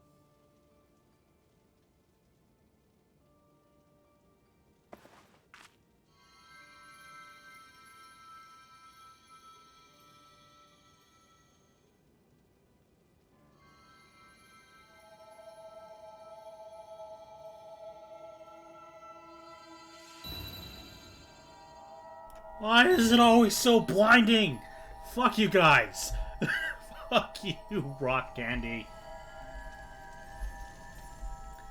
Hate you, Heidelin. Hate you so much.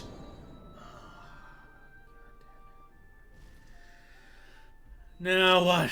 Oh good, we're hallucinating again. Oh, Thancred's here too. Hi, Thancred. Oh, hi, Alpha.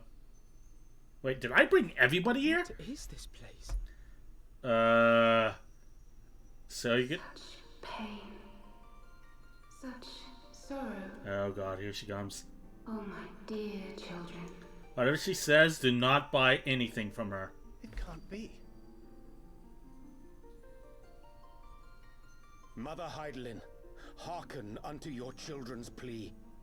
From two worlds do we gather, and from two worlds do we offer a bounty of light. In this desperate hour, we do beseech your intercession. We beg an audience with the word of the mother, with your chosen Minfilia. Ariana, what did I just say about not buying anything from her?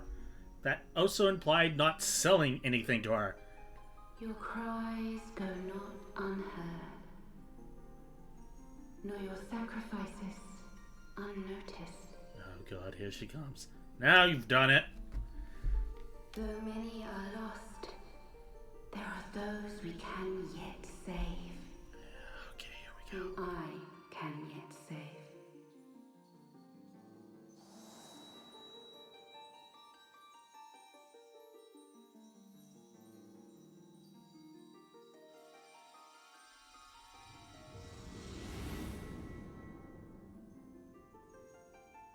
Minfilia.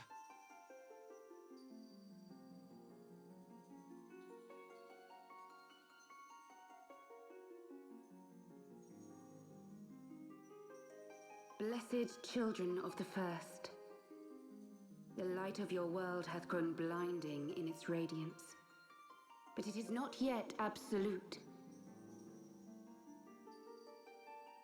I will hie me to your world, and there take unto myself the light which riseth even now to drown it, as darkness once did drown another. Now you deign to answer our prayers? I will suffer this farce no longer!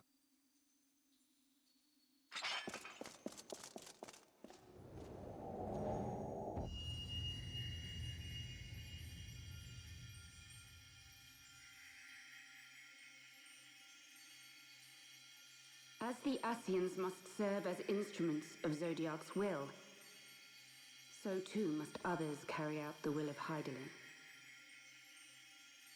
But for the boon you have granted her, she has grown strong enough to set me free, that I might serve as her emissary. Your suffering, your sacrifice, your supplications, she has heard all.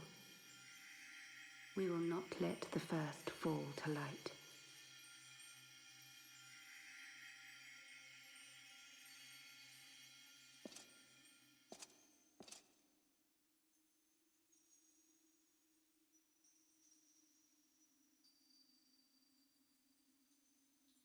Thank you, Urianger, for bringing everyone here. It fills my heart with joy to look upon the faces of my friends once more. Fuckito, Y'shtola, and Papalymo. In taking you unto her bosom, I knew that Hydaelyn had bequeathed to you a sliver of her grace, granting you strength longsword.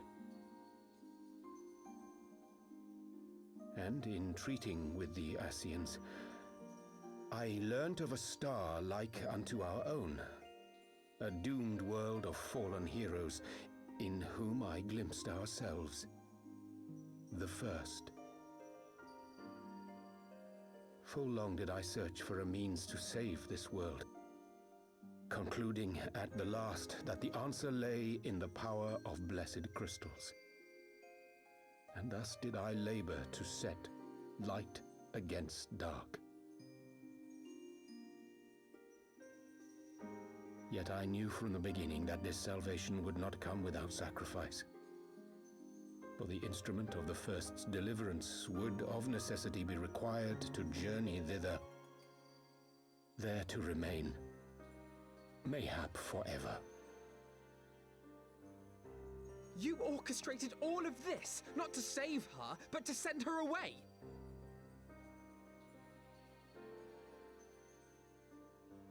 One life for one world. Such was the bargain, and you the coin, though it were not mine to spend.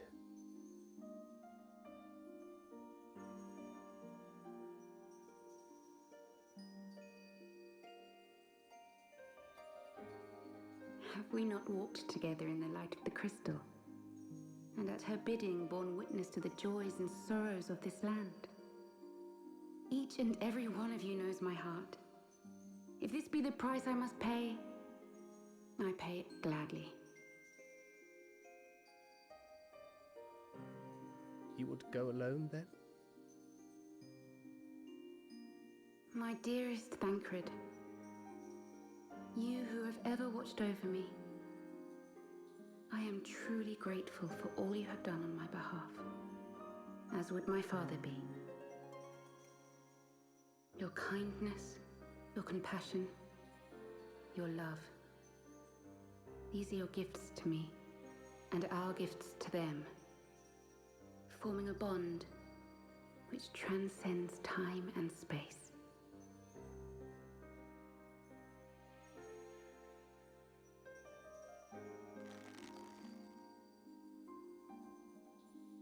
Sometimes I forget you are not the child I once knew. Make me proud.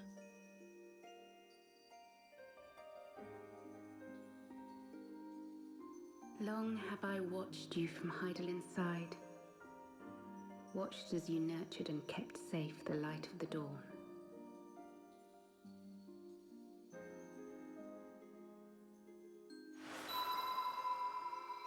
The dark recesses of the world hide untold secrets and dangers.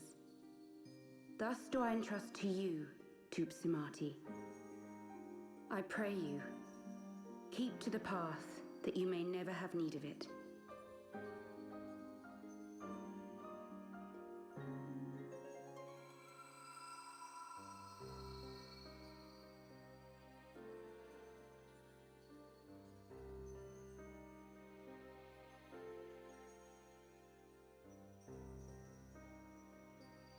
Twould seem the power of our crystals is all but spent.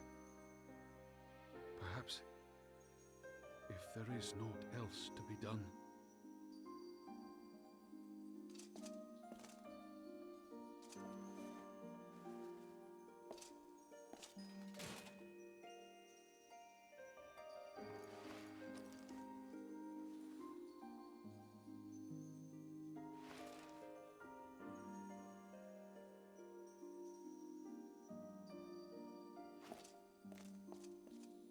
Hear me, servant of Hydaelyn. If you would have us place our trust in you, then I would ask a favor. Take us with you. Take us home.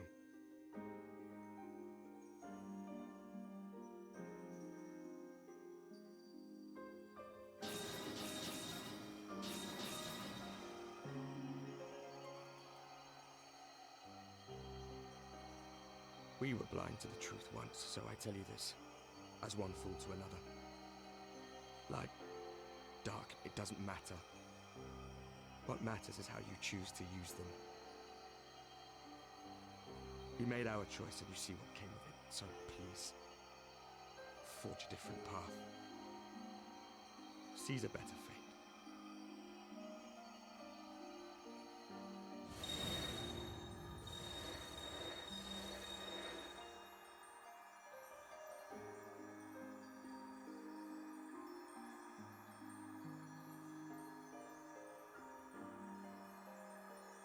Tis a strange feeling. So many times have I watched you depart, my heart filled with worry. And ever did you return to me in triumph. Someday, when I have found a way to free this star from her sorrow, I promise you I shall repay the favor.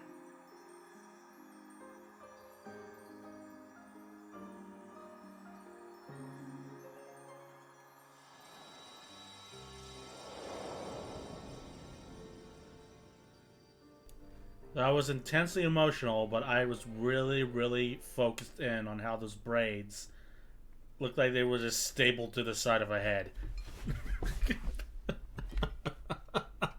That's gonna bother me.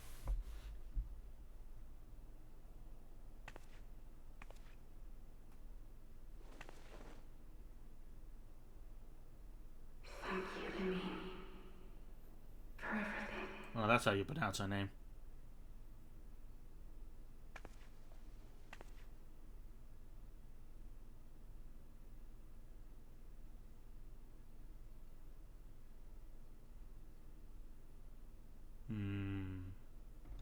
And that hits harder than anything I've heard in the last 5 minutes. Damn, Lamine, you got done dirtied. Meanwhile, in the middle of nowhere. Christ! Fuck! I don't know what I was expecting. Alright. Oh, God. That was a lot. That was a lot. It would seem we are in southern Thanalan again. Minfilia's doing, no doubt. Made a trail speeder on her way. The warrior's darkness, too. I cannot help but wonder what awaits us, those wayward souls. If they gave their lives in order to travel to the source, then in return to the first, would they not? But mayhap that was their wish.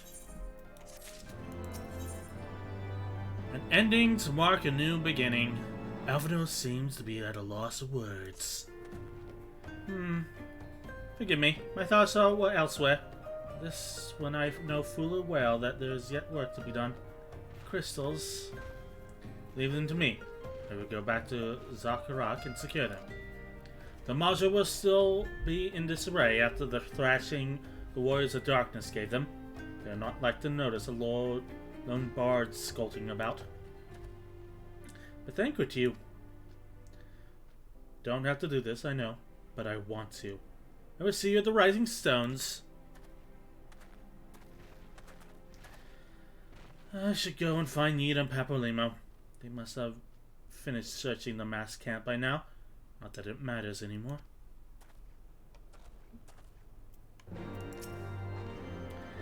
You must be tired, Tida. I know I am. Gods. If thou wilt permit me, my lady, I would ask a question. When dost thou become aware of mine independent pursuits?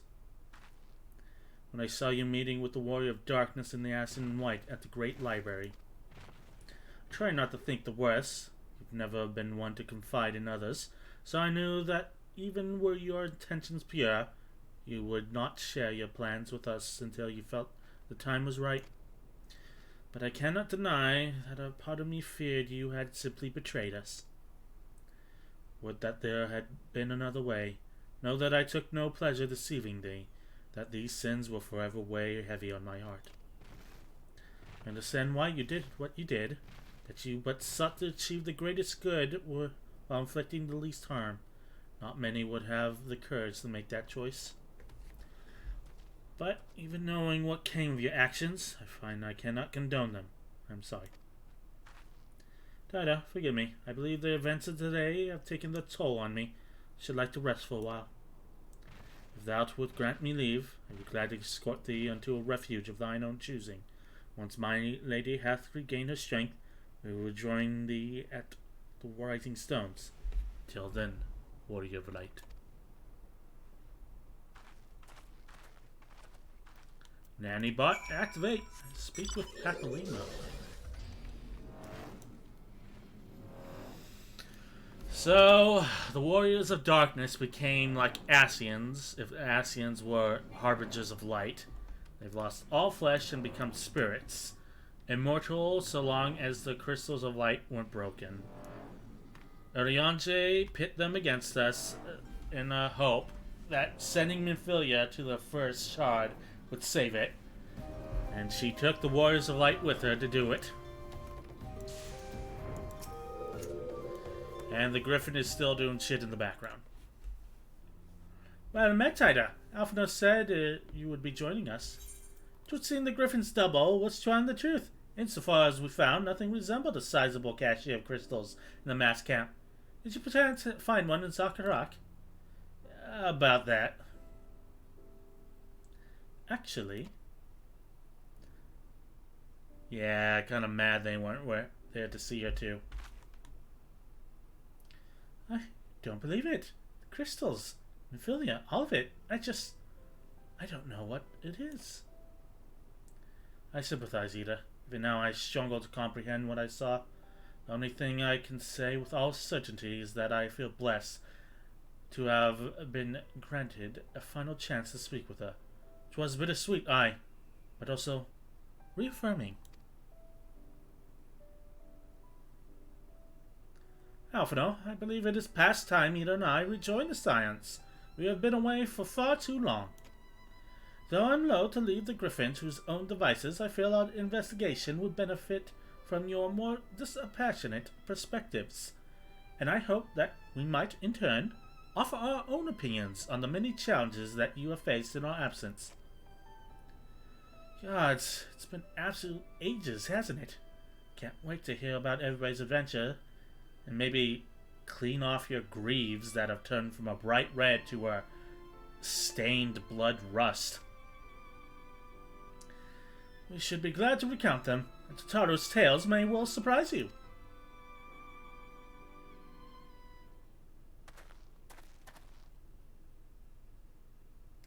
Ida, Ralgha be praised, it is you. Ida, alive and standing here before me in the flesh. Can hardly believe my eyes. Oh, come now. Has it been so long that you don't remember me? It's Gundobald. I fought by beside your father in the revolution.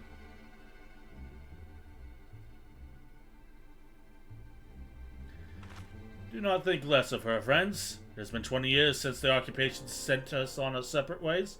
The resistance were always welcome in Little Alamigo. They gave us hope, and young Yida most of all. Yida here has always been full of fire, ever the first to volunteer for a mission. Till the day she up and vanished, that is. There were rumors, and we feared the worst. But here you are, alive and well, looking nary a day older. Well, what can I say? Sorry to run off like that, and making you all worry. It's a long story, but you see, I got involved with Francia, the science. Oh, sorry, we were still the circle of knowing back then, right?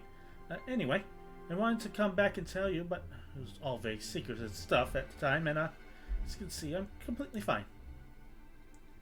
I know that we've a lot to talk about, and we will, but right now, we've got to hurry back to our headquarters. My friends are expecting me.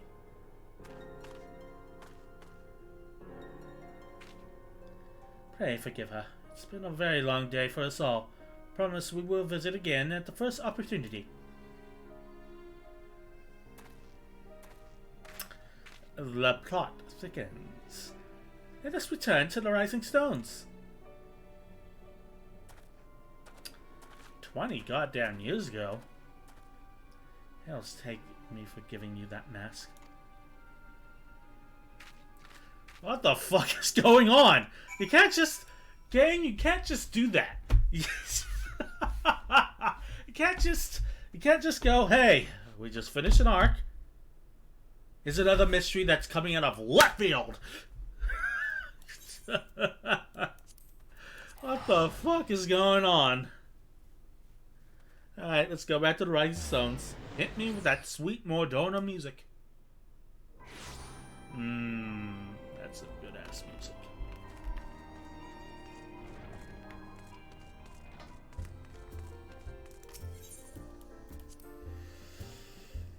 This game pulls no punches. Hits you with a hook and then a 1-2.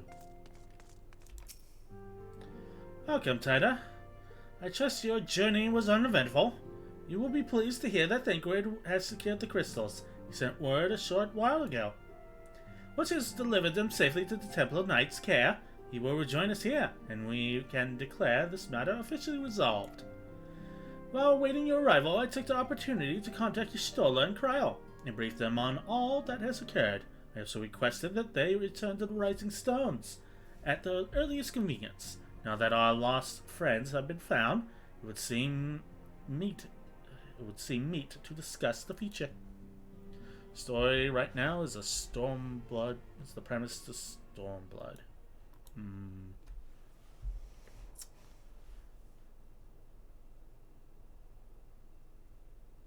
Back in the solar. It's been too long since we were all together like this. Not since after Mimbreda. Yeah. God, it's been such a long Much time. has changed since then. We ourselves, most of all.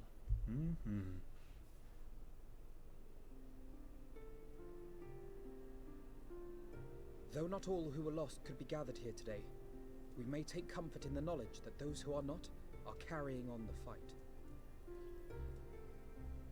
While I am grateful to our friends in the north for their hospitality, it isn't half good to be back. Yeah, But that was Totara's voice actor. Much has changed since we last stood here. I'm gonna mute myself. The scions of the Seventh Dawn are not as they once were, nor should we be. Our travels in the north brought us into contact with a host of fine and generous people, and their selfless deeds serve to show me that it is not lofty causes that should inform our actions, but our hearts. And I hope that the Scions might continue in this manner, as individuals driven by individual principles. Provided we all sincerely desire to work towards Eorzea's salvation, I believe the paths we follow to achieve it need not, and should not, be dictated by any single ideal. Companions bound by a common purpose, free to go whither they will. The idea is not without merit. Very well. I shall resume my research of the primals and the elder gods of Eorzea. Should anyone have need of my findings, you need only ask. I should be glad of your continued assistance. Well, my main purpose in coming here was to see the signs of the Seventh Dawn restored and my dear friend found. Nevertheless, having involved myself in your struggles, I feel compelled to see them through to the bitter end. For Minfilia's sake. That is, if there are no objections.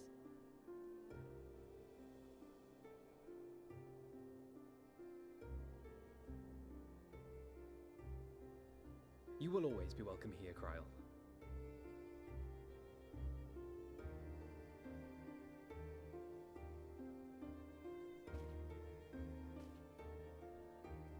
Urianger, can we trust you to carry on your investigation of the Ascians as before?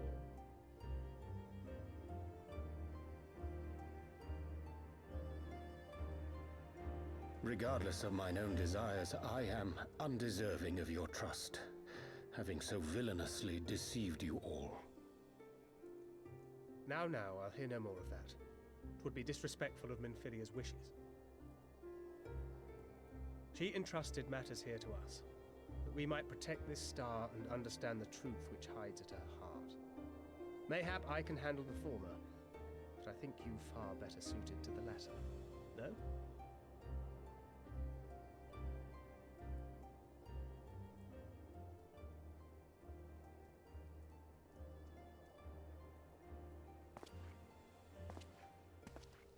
Very well. Then out of love for my Lady Minfilia and Moonbreeder both, this shall be my solemn charge. Papalimo and I should probably return to Thanalan to keep an eye on the Resistance. There's still the matter of the Griffin and the Amalja, not to mention the new Imperial Viceroy. That little lot must be worthy of our attention, right?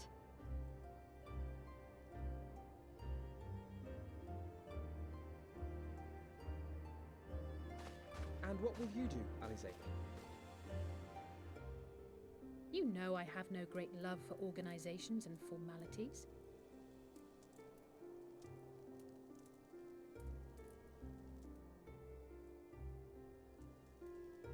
That being said, this new approach you propose is not wholly objectionable, and we've always got her to keep us from bickering.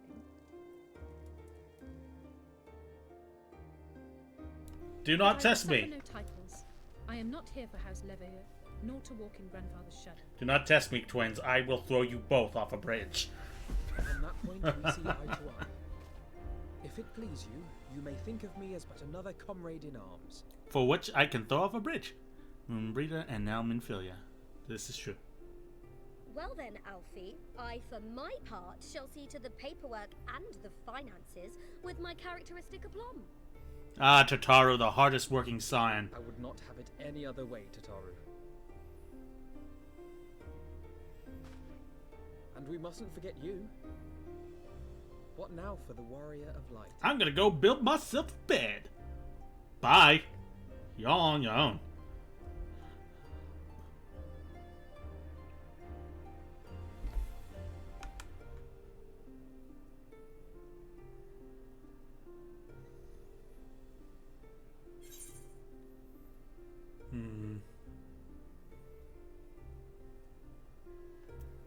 Yeah, I like that one. Strive for those we have lost and those we can yet save. Indeed. Justice demands no less. The path behind us was fraught with hardship, and the path before us will be no less unforgiving.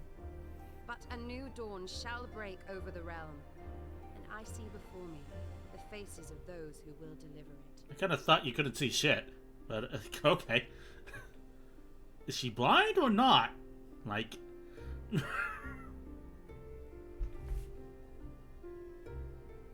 hard to tell at times.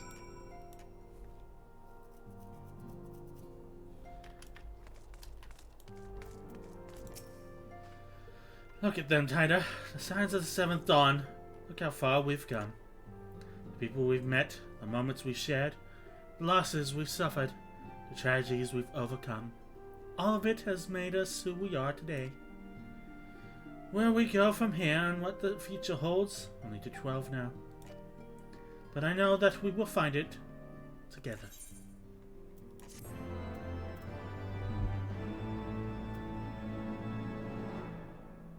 Great, another cutscene. What now?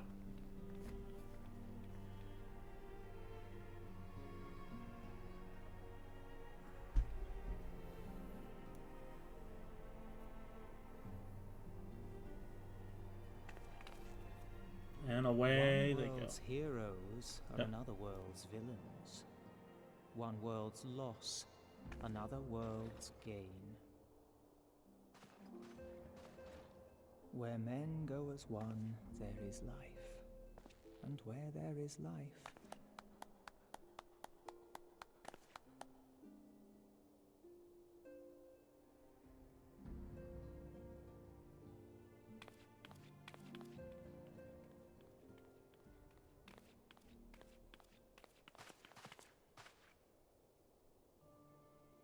my friends, if I may, I would ask that you entrust Tupsimati to me. Clouds gather upon the horizon, and as Master Louisoix's disciple, I would keep it close at hand.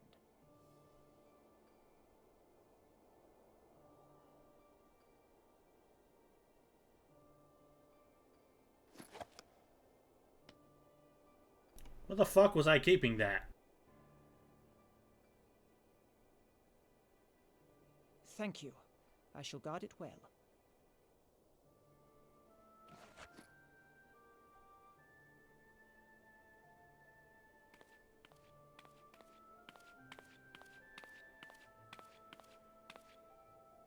There is cause to hope.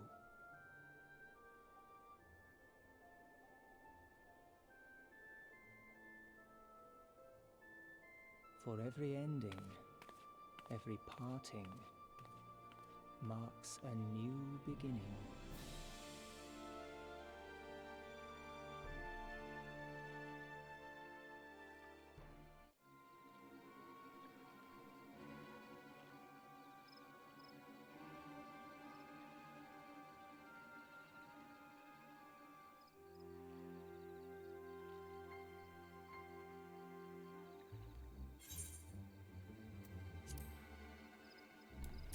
Well done, brother.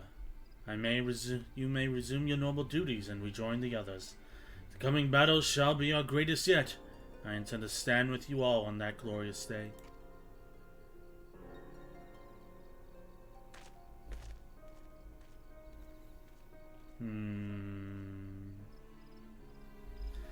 True believers are so readily led. Wait, I gotta remember his voice. It was more like this, was it not? True believers are so readily led.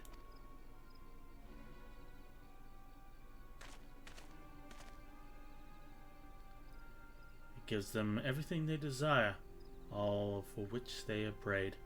I doubt you can say the same for your pawns. Get what you wanted then. Was it all worth it in the end? There are some unexpected developments, but they were ultimately to our advantage. Be it the host to Suffet of life, O dark, word bereft of equilibrium. Equilibrium is but a void in waiting, and a void is of no use to my master. I shall follow her emissary with great interest. As for the pawns whom you so pity, they have delivered unto me a gift, which I do now present to you. Oh, god damn it! And this is why you burn things in fires, kid. Of course, it's the eyes of motherfucking Nidhogg. God damn it, Alphino. The eyes of Nidhogg, many were the candidates considered, but by your deeds, you've proven yourself the most deserving.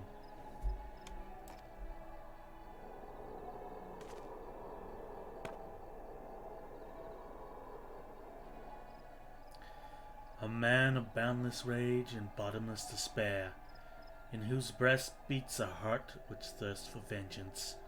Only you are fit to wield these eyes, for weal or for woe. God damn it.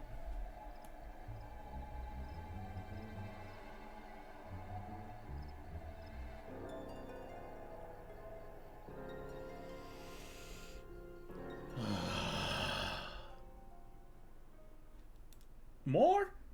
Even more? Holy shit, there's a lot going down.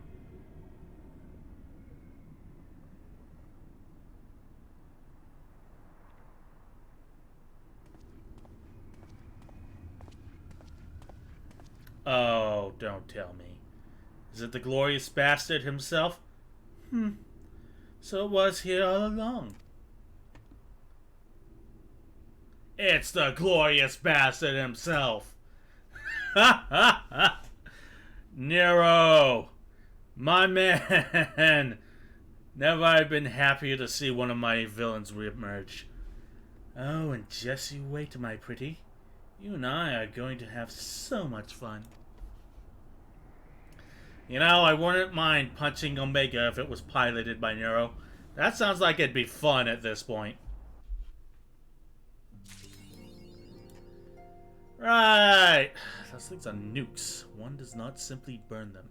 One does not simply walk into Eorzea. I think that is an excellent point to go off on. A lot of things coming together in the background. Let's go ahead and call it a stream for the day. Thank you all for coming by the Pelfort. Thank you, KO2, and as always, Doug, for dropping on by. Always a pleasure to have you guys. I'll continue working on talking while in dungeons because I want to involve you guys as much as possible. How do you know Omega? Because Edgelegi was going to take Omega out.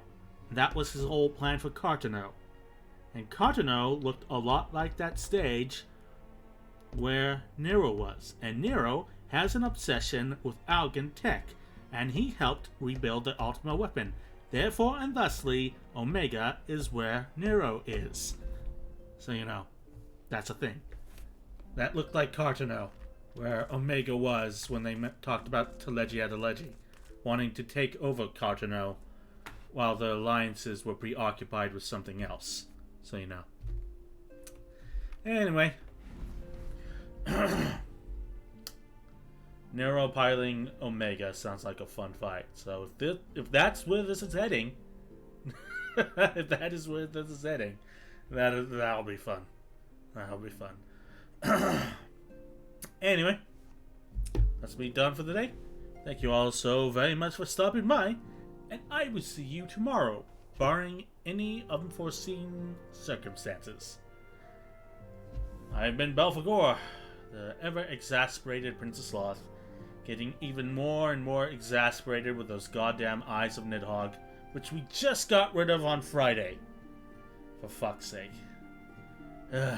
Anyway, everybody have a good day. Catch up on your sleep. And I'll see you tomorrow. Bye-bye.